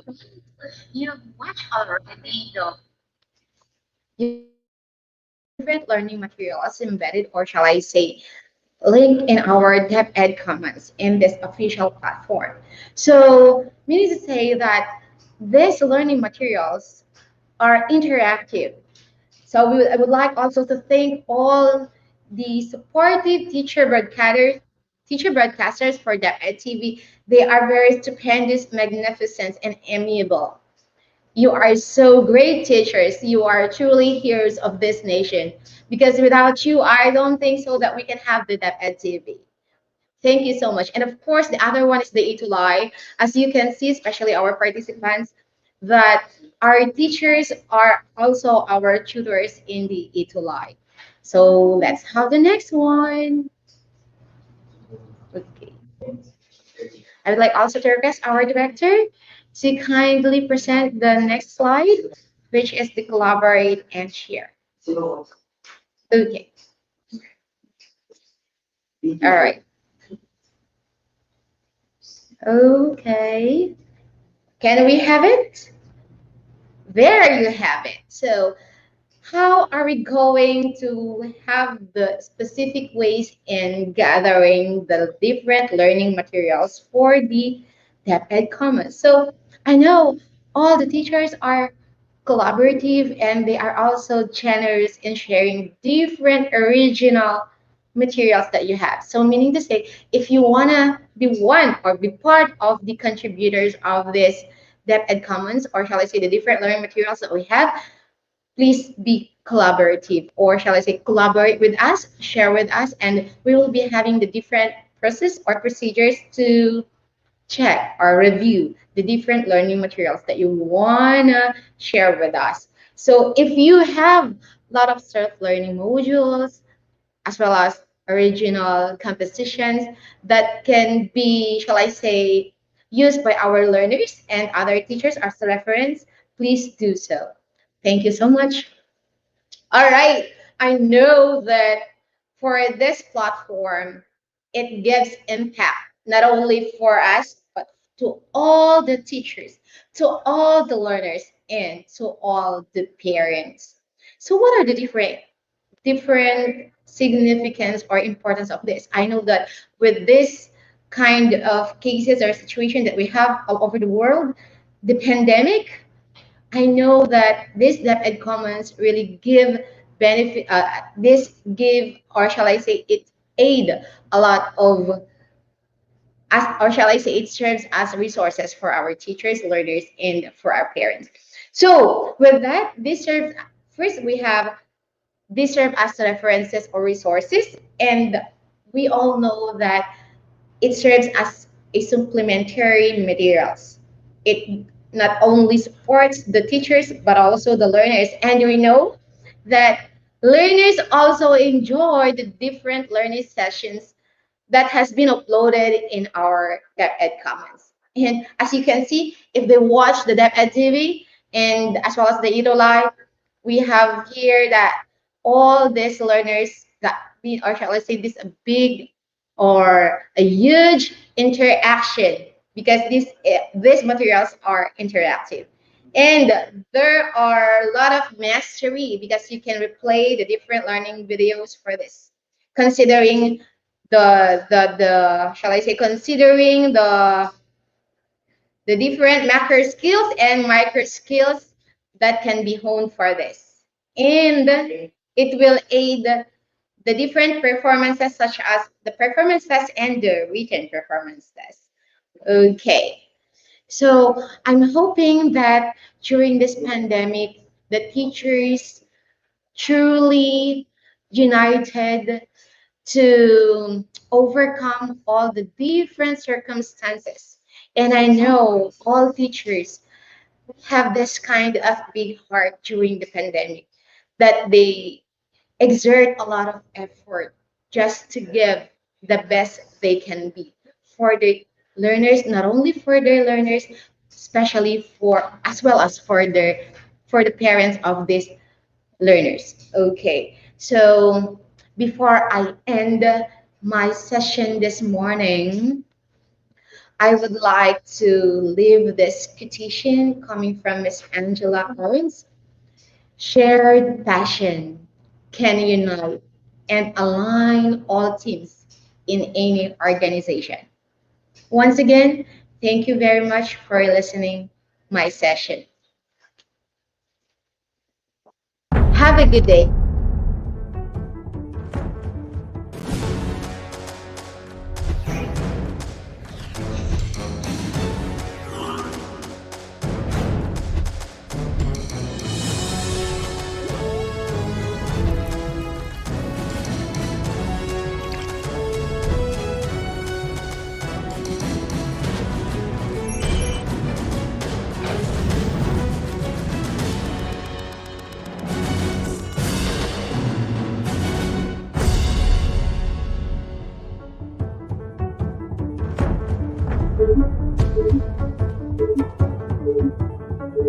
If we would analyze the baseline of the reach of radio, this is 85%, free TV 88%, digital cable and satellite TV, that is 47%, and internet 63%. You would see that if you use TV and radio, you would already reach 100% of the entire population. This is the conclusion arrived at by Kantar, even though free TV is 88% and even though radio is 85%, when you combine the two, you reach 100% of the population.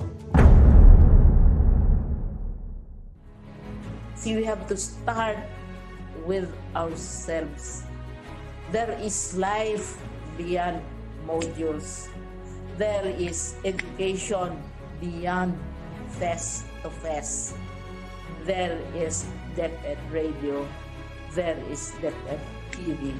Kami ay nagpapasalamat at nagpupugay sa inyong katapatan, sa inyong tungkulin bilang mga guro. Kami, kasama ng buong kagawaran, ay nakikiisa sa pagpapatuloy ng edukasyon kahit na sa gitna ng pandemyang ito.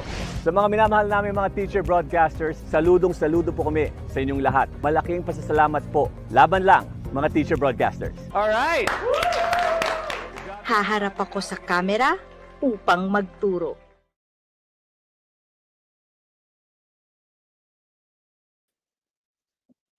Thank you so much, Ma'am Apple, for sharing with us the impact of DepEd Commons. Actually, partner, I started with my journey here in ICTS as one of the contributors of DepEd Commons. So I shared some of the materials that I had in my classroom in the website. So other teachers and other students can actually use my materials in their classrooms too. Yes, and we would like to inform also everyone regarding with the DepEd Commons that you can access this site of the Department of Education even without a load. You don't have to buy any load as long as you are connected with your mobile network, and that will be fine. You can access to commons.deped.gov.ph. And that's very helpful because we know that many students are actually affected by connectivity issues. We actually call that as digital divide. So we acknowledge that issue. That's why we have this that kind of feature that it can be accessed without any data. Okay, so before we proceed with our next speaker, we would like to remind everyone regarding with the evaluation link that we're going to post here for our previous speaker. Our topic is all about DepEd Commons, and our speaker is Miss Apriline B. Marquez. You may use the link that you can see on the screen, or you can scan the QR code. Alis mo na. Alis mo na.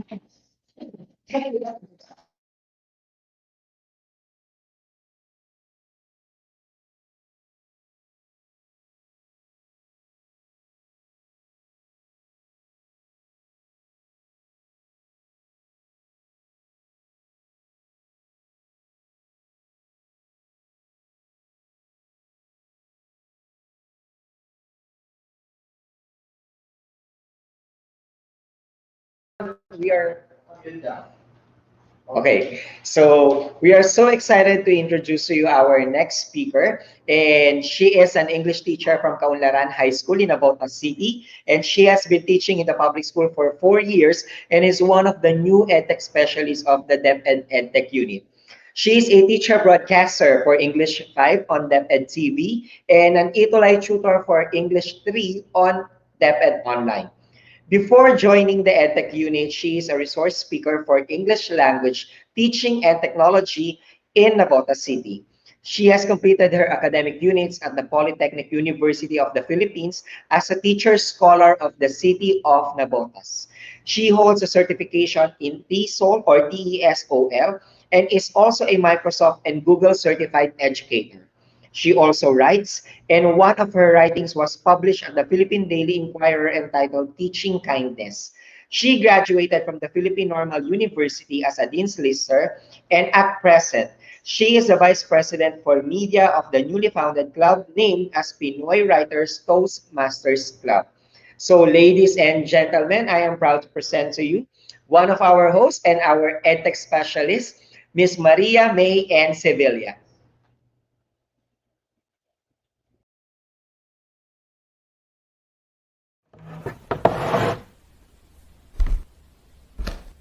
Ako si Pambing Nueva na babalita. Anak, sundin mo kung ano ang nilalaman ng puso mo. Thank you, Tay!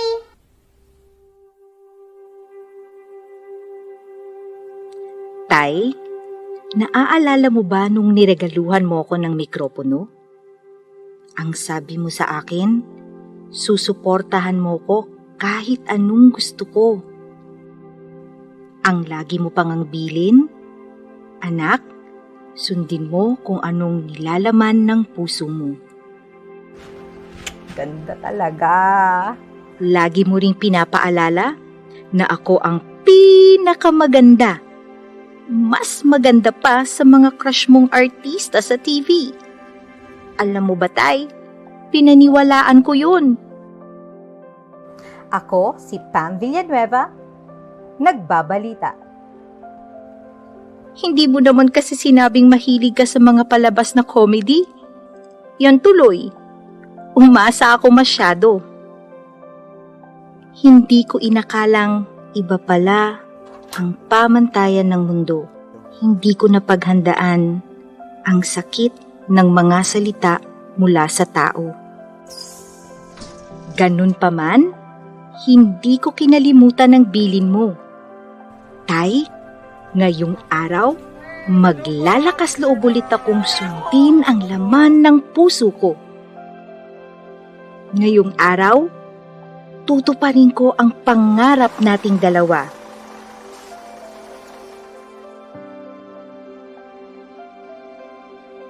Handa na akong yakapin ng pagkakataong ito. Ano man ang sabihin ng iba.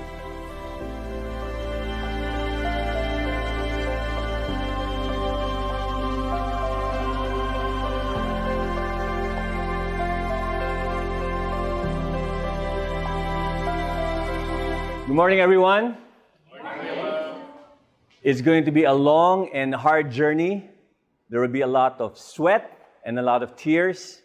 I expect a lot from you, but in the end, when you become teacher broadcasters, it'll all be worth it. Are you ready?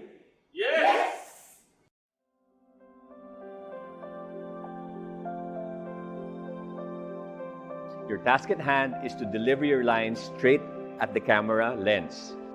Greetings, bright minds! I hope you're having an amazing day. It's me, your English learning buddy. Good job, DJ. Okay, next. Any volunteers? May nagtatago doon. Teacher Pam. Teacher Pam, I can see you.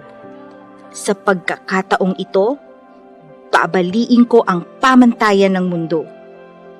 Magandang wika at maalab na panitikan sa ating lahat, grade 10. Narito kayo ngayon sa classroom ni Miss Pam, ang mamatanong na kahit sa camera laging umaanggulo, maniwala ka, sasamahan kitang mag-enjoy at matuto. Tatandaan, sa panitikang Filipino, abot kamay mo ang mundo. Alright! Haharap ako sa kamera upang magturo, upang hindi lamang makulong ang mga aral sa 4 na sulok ng silid-aralan, upang mas maraming bata ang makaalam na ang mga pangarap ay binuo upang matupad. Okay, teachers, dito nagwawakas ang ating workshop, pero hindi ang inyong training. Bye-bye!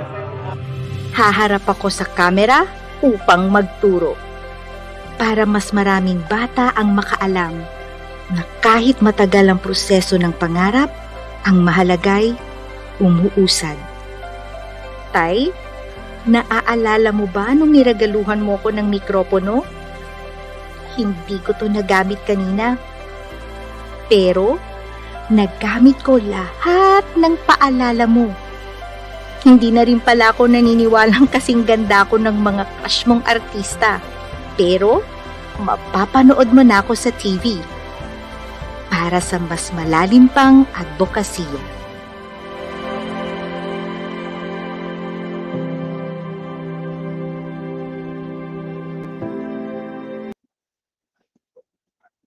Hi! Greetings to all the participants from all over the world. Before I personally introduce myself, I would like to mention the people who made today's event possible. I would like to extend my deepest gratitude to the Undersecretary for Administration, Undersecretary Elaine Del V. Pasqua, the Director of the Information and Communication Technology Services, Director Abram Y.C. Abanil, the head of ICTS-EdTech Unit, Mr. Mark Anthony, CC, and the head and coordinator of this webinar series, Ms. Evelyn B. Marquez. I am Ms. Maria May Antevilla, one of the EdTech specialists of the ICTS-EdTech Unit from Kaunlaran High School, SDO Navotas. Now, let me share with you first my screen.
There you go. Thank you for my webinar directors for helping me manage my presentation.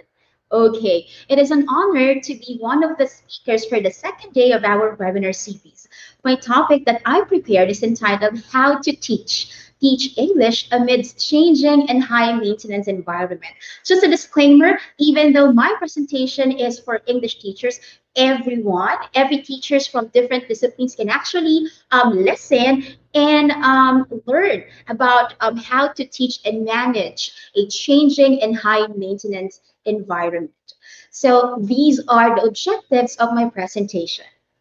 First, revisit the phrase information-driven society and analyze what it means to our society, economy, and education. Second, determine how an information-driven society produces a changing and high-maintenance environment in teaching and learning. Third, identify the contingencies that can be studied to equip teachers and learners with the understanding of the nature of the near future. And the last objective of my presentation is involve the teachers, especially teachers of English, by giving suggested activities so that they can adapt to a changing and high maintenance environment due to information-driven society. I know that's quite heavy, but I know that you will join me and that you will really listen to my presentation. I think all my participants are already ready. If you have noticed, the title of my topic has two big words, and these big words are changing and high maintenance.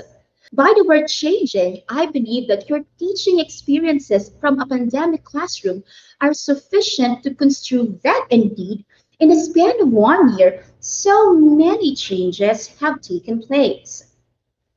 Keeping up with the fast transitions, striving to adapt with the requirements of a different teaching and learning environment, and being anxious with one's safety are really not easy to deal with.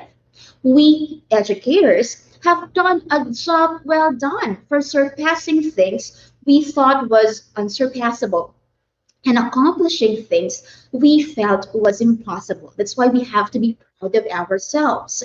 We have proven that we are not only professionals with many hats due to the numerous responsibilities that we have in hand, but we have also shown that we wear badges and medals of unparalleled commitment to duty, exemplary service, and distinguished love for our craft. Well, actually, among the things that I have mentioned, I believe that the most important is having that love for our craft. Because if we really love what we're doing, we can do anything. We have now come to a time for us to celebrate the fruits of our labor and sacrifices. And definitely the rest that we much deserve for the school year 2021 will soon end. I believe that educators from other parts of the world are taking their time off so that they can do more and great things. And I believe teachers that rest is very important for us because we did a lot of things. We accommodated so many changes. So we can really look forward to that rest that we are finally waiting for. With the tears and fears that we overcame is the new and stronger us at the end of everything. Even though the pandemic has a lot of negative effects, I believe also that one of its positive effects is that it made us stronger. It made us more resourceful, and it made us more responsible with our teaching. That at least, even the environment would change, we can still manage. And aside from that, I believe that we fear change because of the element of uncertainty. We do not really fear for the fear itself, but we are afraid of fear because we don't know what to do, and we are scared of the things that we don't know, and it's natural. Okay, as we are, let me go back to that. Let me go back to my topic. Okay, with the tears and fears that we overcame is the new and stronger us at the end of everything, like what I said a while ago. But we know Ends are only segments for a new beginning. As we are to face a new school year, the question is, not yet, the question is, what are we to innovate now that so that we can handle better online, distance, and or blended learning? I believe our experiences can be used to make us better. We must, to answer that question, I know that we must have an idea of what the future looks like. I know that in the many webinars and workshops that you attended, the phrase information driven society is a buzzword. It already reached a word of mouth status and has been too common that it lost its meaning already. For today, I would like us to revisit what does it really mean? What does an information-driven society really mean? Is having an information-driven society only means that we have improved our connectivity and information and it can be harvested and retrieved without consuming much time? Or is this information-driven society a total transformation of society and history, and we, educators, are the focal population that incite its emergence? According to former President Fidel V. Ramos, the most important wars of the 21st century will be fought no longer on the physical battlefield like that in the 20th, 18th, and the other centuries, but in corporate boardrooms, laboratories, stock exchanges, classrooms, and shop floors. Even though we are familiar with these places, do you notice anything in the places that he mentioned in his statement? The places that he mentioned need three things. And what are these three things? Those places need people, communication, and a problem to solve with. I'd like to emphasize that an information society builds its foundation in knowledge. There is more information than ever before, and our society feeds on it. A person cannot live without food, water, and air as its nourishment. And so is an information driven society without the generation of knowledge and information. Products and services are not only those that have monetary value today, but we are seeing that information is gradually having its own. This is because society is propelled by a knowledge based economy. They are connected. Ideas are not just a product of one's mind, but are actual products someone can find value on and earn from. But let us not deviate to the monetization of ideas, though I know it sounds interesting and profitable. Let us focus on this question, and I want you to focus on this, something to ponder. If this is the kind of society and economy our children are living right now and in many years hence, what should be the preparation that we educators should provide? That is an interesting question to ask, isn't it? And a critical question to boot. Education, like what Sir Salvador Manansala first said, is the developer of the human capital. I chose to use the word developer because it has a builder connotation to that word.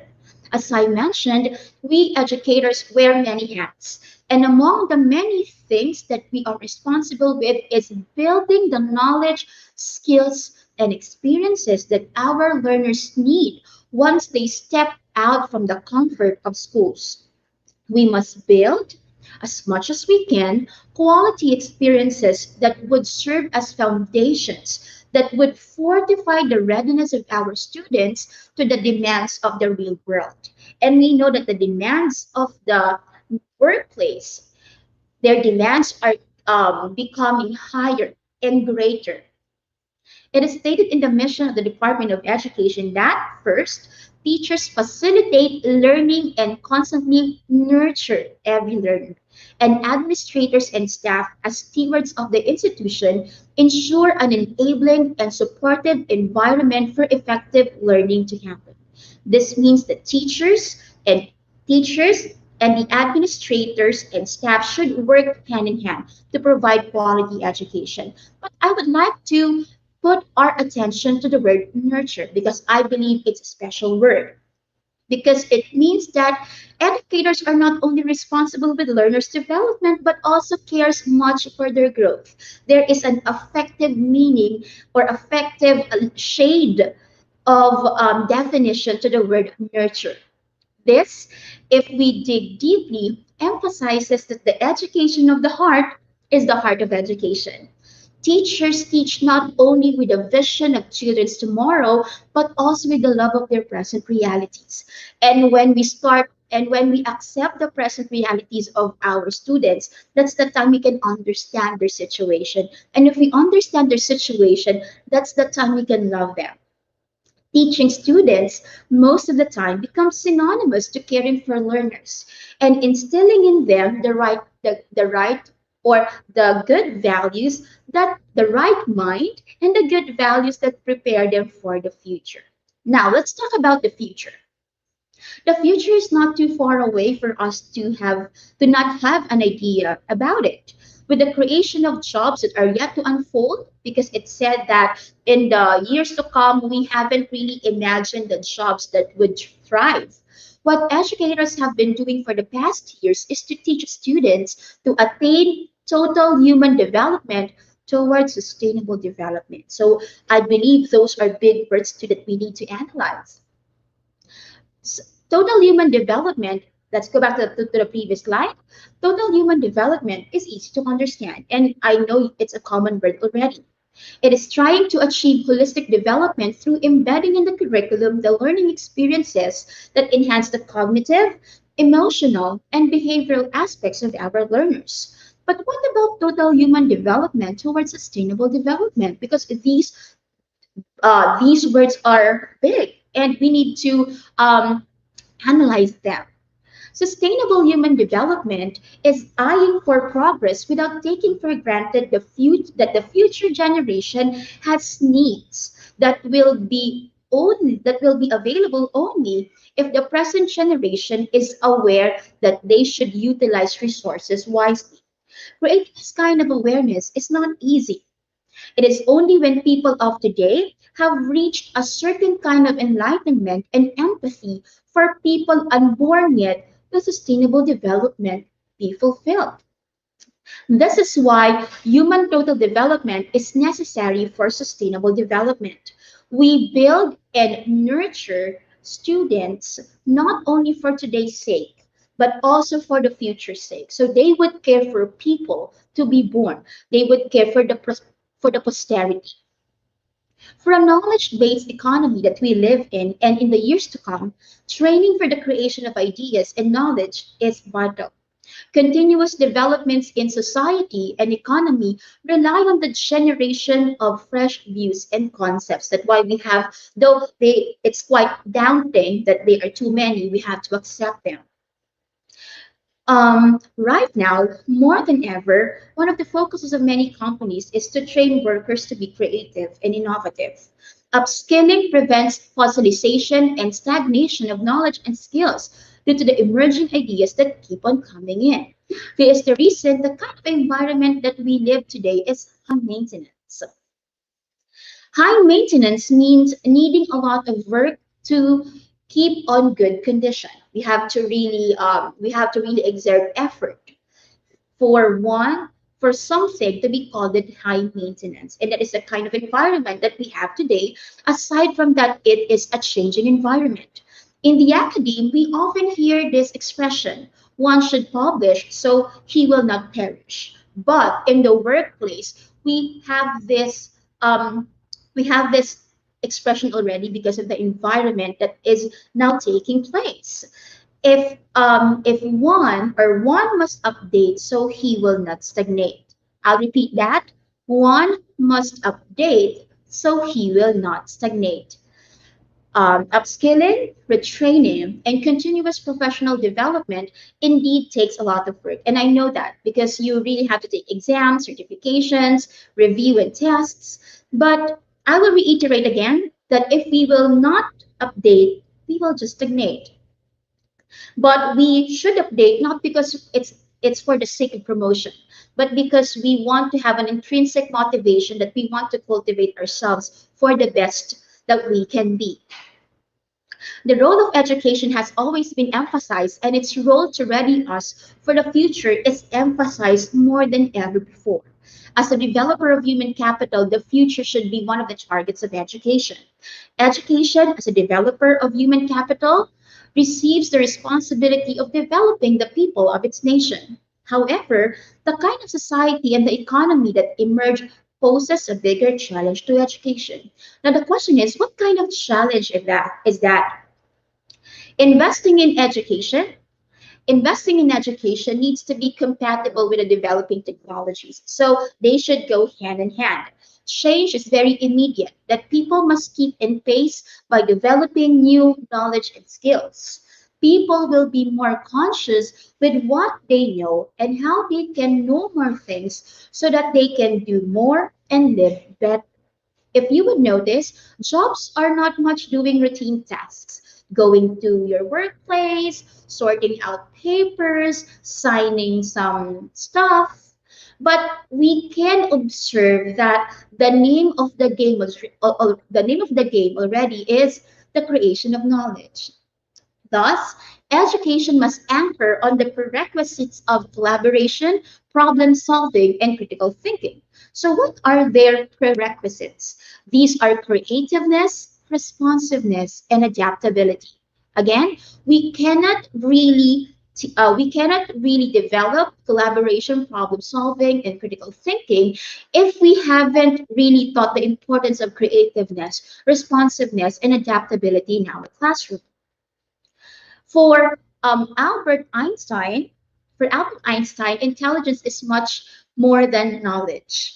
One should be able to imagine, like what a famous cartoon character, imagination. And imagination is more important than ever before because knowledge can be gotten from the internet. Knowledge is everywhere. Information is everywhere. But it's the ability to do and think of a new content. That's why now imagination is stressed than ever before. One should be able to imagine because imagination is the well from where creativity springs. Right now, let us ask the following questions and reflect on our teaching. Have I mentioned to my class even once that imagination is important in conceiving ideas? Two, have I talked to my students that have I told my students that imagination is an avenue to explore thoughts and ideas?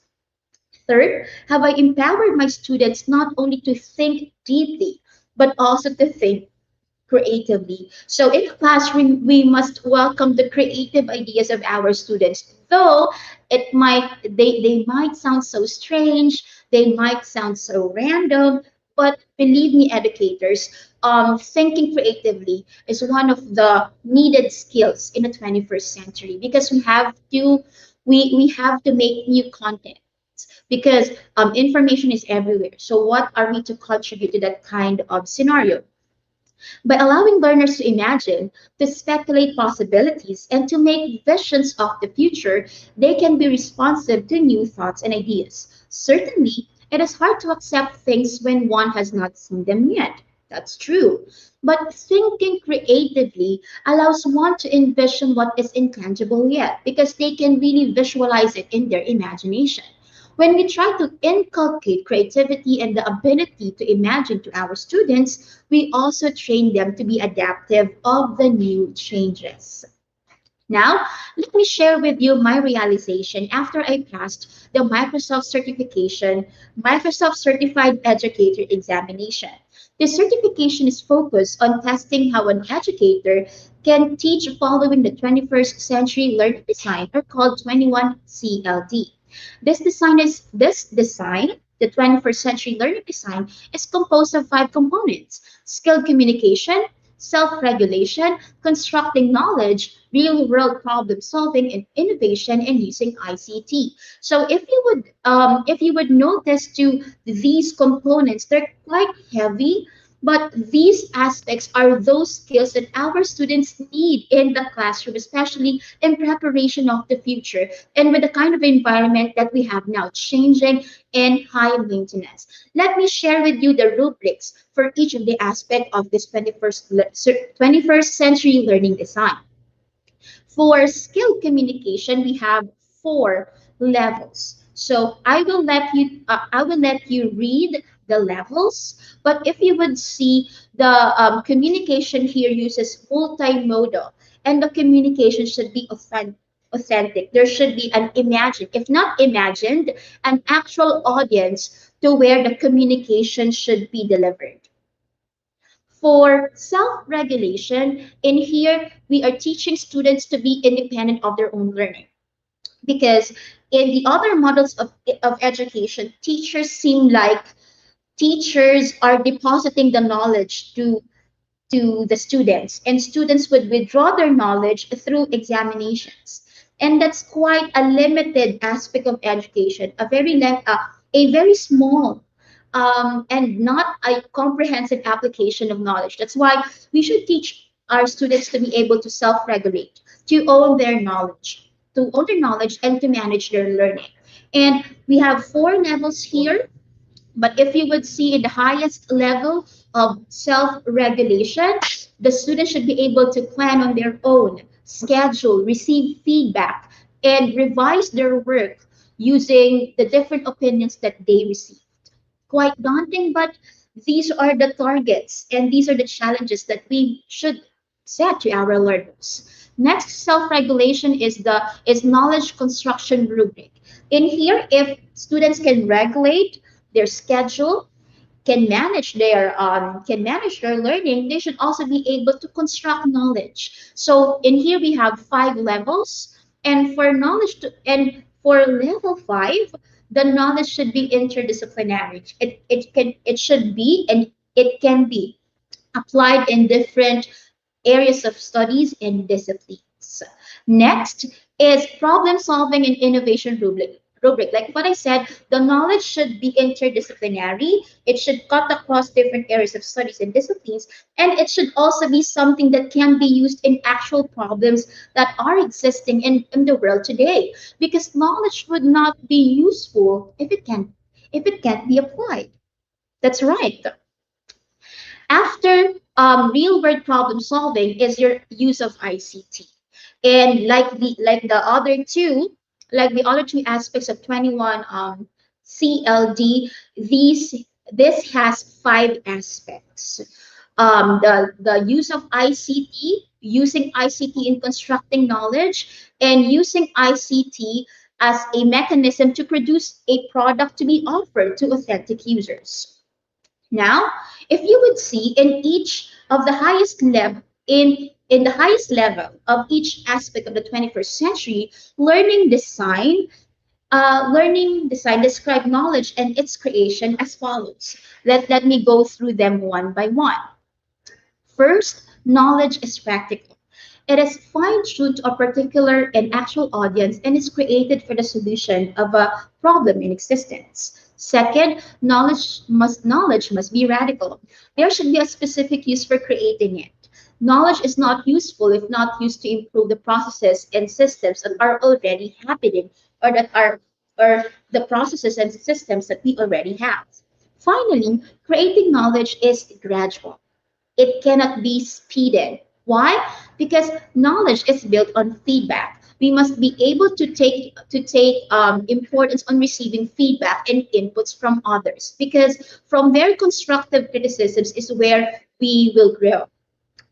I know many, or I know we have this attitude to be quite sensitive in receiving feedback, but I want you to slowly give up that attitude and slowly, gradually welcome constructive criticisms around you. Because if you will not listen to the inputs of others and what they think about your performance, what they think about the things that you can improve more, you will not really grow. Like what I said, we must update so we will not stagnate. And creating, I think that's done. Okay, to achieve these learning designs and to make our students future ready, information and media literacy skills are needed to prepare our learners for the nature of work in the years to come. That's why we are now pressing on the importance of media and literacy skills. They must know where to look for information, how to process it meaningfully and purposefully, and how to utilize it appropriately to solve problems with little to no instruction. And we will start by by making them exposed to different kinds of gadgets, by making them exposed to different resources of information. And I know that's challenging, but we must try so that they can be able to do these things in the future. Our learners, that is why we have to have a growth mindset. It's kind of hard to develop people, but if we won't try that won't happen. But if we try a little bit, who knows? We must also know that upgrading knowledge and skills should be a habit rather than a requirement. And I think I told this already, that when we are upgrading our knowledge, it should not be because we want promotion, but it should be a habit in us because we have this intrinsic motivation to always form ourselves to the best self that we can be. Now, since I have mentioned everything about the environment, about the economy, the education that we must able to attain, how can we teach problem solving and critical thinking, especially in English? As an English teacher, I have this dilemma because these are critical skills that I know my students should be able to know. But with a challenge comes with a trying, and trying I know that trying would make me near to the solution of the problem. Learning, I believe that today, learning should also put value in the power of collaboration. Like what the first speaker said, we should harness to the power of collaboration in our classroom. And putting heads together is when people learn problem skills and cultivate critical thinking skills. Okay, so as an educator, how can we teach these critical skills? First is to revisit the kind of question that we give to our students. Often than not, often than not, many learners are complaining. Learning English is quite boring, but maybe we haven't given them the right materials to read. We haven't given them the right texts to model to write, and we haven't really taught them to process their ideas creatively and comprehensively. That's why we must know how to give the right question. We must not lose the old art of questioning. Because when we have the right questions, we are modeling to our students how to analyze ideas and how to question ideas so that they can craft better answers and then generate better ideas. Though we know lots are lower order thinking skills and hot or higher order thinking skills, it's a little bit different when we apply them in the classroom because we have an actual student. Also, the art of questioning never loses its value even through the modernization of teaching and learning. Second is to have students exposed to different kinds of information. This is what I call information exposure to attain information fluency. The challenge of today, I will reiterate, is not finding information anymore because information can be gotten everywhere.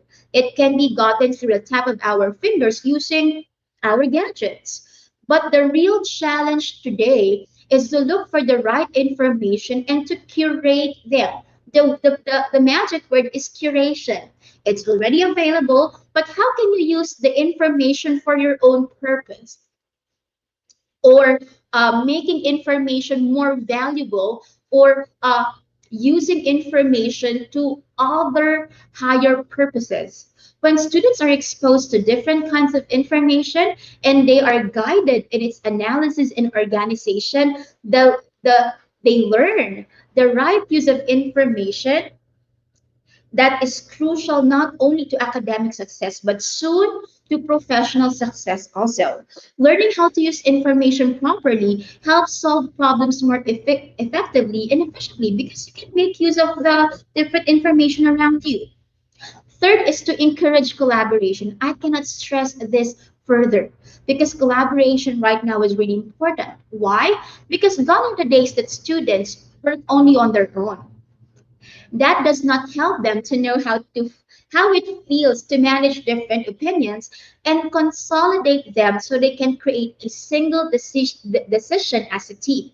The workplace of today values working as a team and being responsible with individual tasks that contribute to the success and progress of the team. Whereas we are achieving teamwork, we should also be interdependent with our own tasks. If educators continue giving more individual activities, it is like putting our learners in a cave, away from the realities of the outside world. Fourth is to conduct role playing when possible. I know this cannot be really tried right now because of the connectivity issues, but role playing can be done first by one student. Okay, because doing role playing helps students to have the feel of the real thing. It's a simulation. And in conducting role playing, again, when possible, is for us to see our students showcase their talents. And when students showcase their talents, it boosts their confidence, and it also gives them the chance to explore more about themselves. Especially when we are teaching in the junior high school levels, we must be able to offer activities where students will explore more of themselves because they are in the process of getting themselves better. And when we are providing these activities, we are also helping them to be guided and to seek from supporting and appropriate individuals the self that they will be in the future to come. Fifth is to access the community. I cannot stress on this much further that there should be a link between the school and the community because I know educators know that the school cannot stand alone. That's why teachers or educators in the school should have an access to community. Why? There is this saying by Benjamin Franklin: tell me and I forget, show me and I may remember, involve me and I will learn. Nothing can compensate to problem based learning. And I believe problem based learning is also discussed by our first speaker. When learners see that their ideas help shape the community to become a better place to live in, learning for our learners becomes more meaningful because they can see the actual application of their knowledge. For sure, the community has many needs that can be tackled with inside our classroom. And how can we do it? Through localization. Through localization, we provide clearer context for knowledge application. And it's making our assessment authentic and definitely practical. I know I've said a lot of things, and right now, let me summarize all the important concepts that I have given you for today. First, an information-driven society builds its foundation in knowledge. Second, education is the developer of the human capital. Third, investing in education needs to be compatible with the developing technologies. Fourth, to teach English in a changing and high maintenance environment, a teacher of English may do the following because I believe our educators, especially our English teachers, are good in planning their classrooms, are good in thinking of strategies to really touch the lives, the hearts, and the minds of our learners. First, revisit the kind of questions given to students. Make them critical. A yes or no or a question for a question that needs a yes or no answer will not suffice. Learn the art of questioning, because even though we have a modernization of teaching and learning, questions are really vital to develop problem solving skills and critical thinking skills. Second, have students exposed to different kinds of information so they can be able to manage it, so they can be able to know where to get information and to process it. Third, encourage collaboration. Fourth, conduct role playing if and when possible.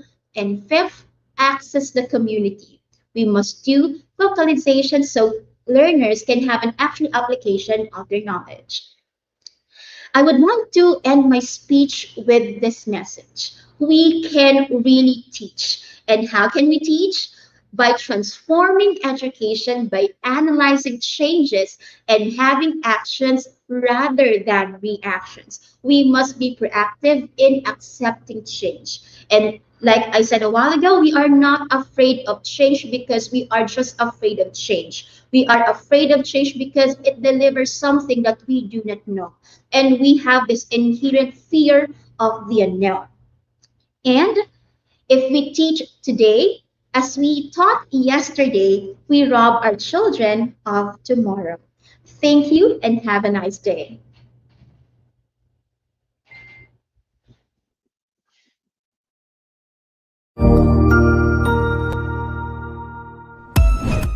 The Department of Education, through the Office of Undersecretary for Administration, DepEd OUA, Information and Communications Technology Service, Educational Technology, ICTS-EdTech, invites you to join its first ever international multidisciplinary webinar series in collaboration with the Global Educators Network Association of Teachers of English as a Foreign Language, GENTEFL, Thailand. This 3-day webinar series will gather experts and specialists from different areas of study and from all parts of the globe to equip and empower educators in their areas of specialization, integrated through educational technology. This event is a convergence of resource speakers and expertise to further teachers' ability to answer the challenges of these changing times through topics with educational technology integration. Be updated and save this following dates. Solo Educalidad!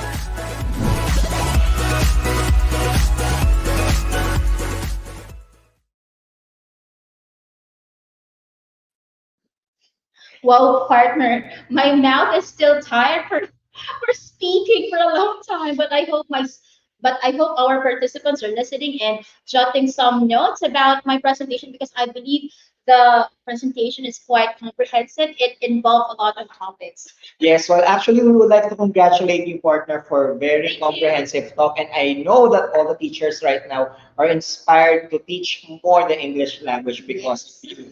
And because of that, we just would like to remind you regarding with the evaluation links that we have for this morning. But unfortunately, partner, your evaluation link will not be posted, so we'll have it later on. Then, another reminder is that the attendance for today will be posted after this break, I think. Wow. Okay. So we would like you to focus more on the evaluation. So can we have the evaluation links now? And of course, our hashtag for today, that is hashtag EDUXGenTEFL 2021 Day 2. And we are checking out on the posts, on the messages that you are posting on Facebook. Yes, so we also would like to say thank you to all the teachers. We have our growing numbers of viewers this morning. Well, actually, we reached 50,000 registered participants as of July 1, 2021. And for the day one, the registered attendees reached 15,000. Thank you so much, teachers.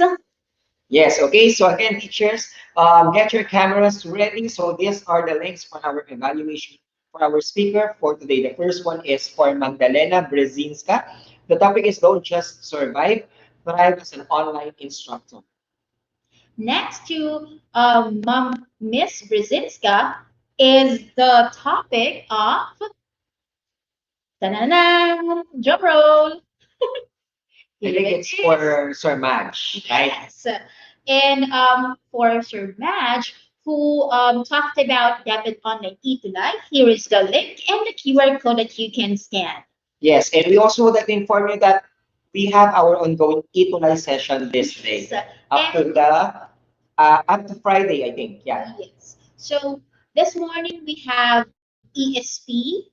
For the afternoon session, we have Araling Panlipunan. Yes. And tomorrow we're going to have TLE. I'm going to be your E2Life online tutor for TLE 7 for tomorrow. But I think I will ask someone to substitute first because I have to attend this webinar. And don't forget us.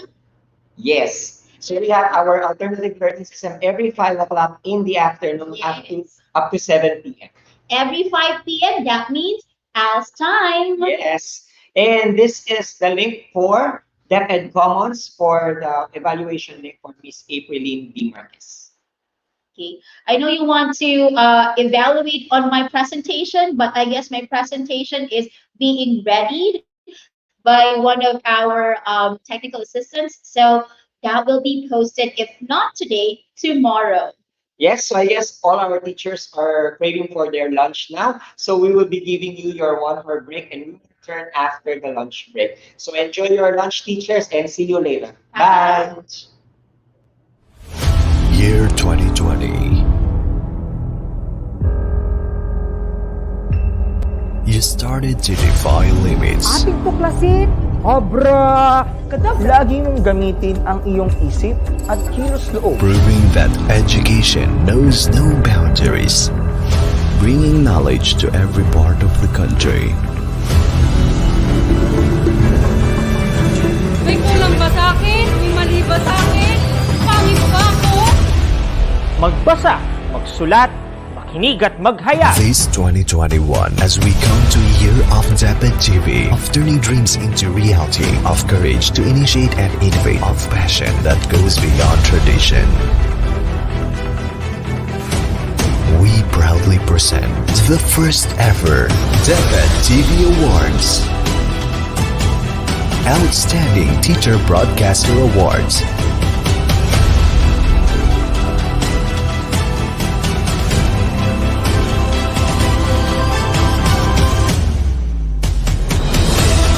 Production Awards.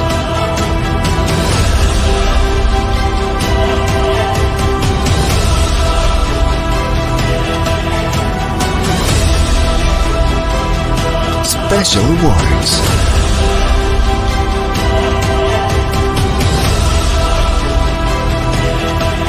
And Core Values Awards.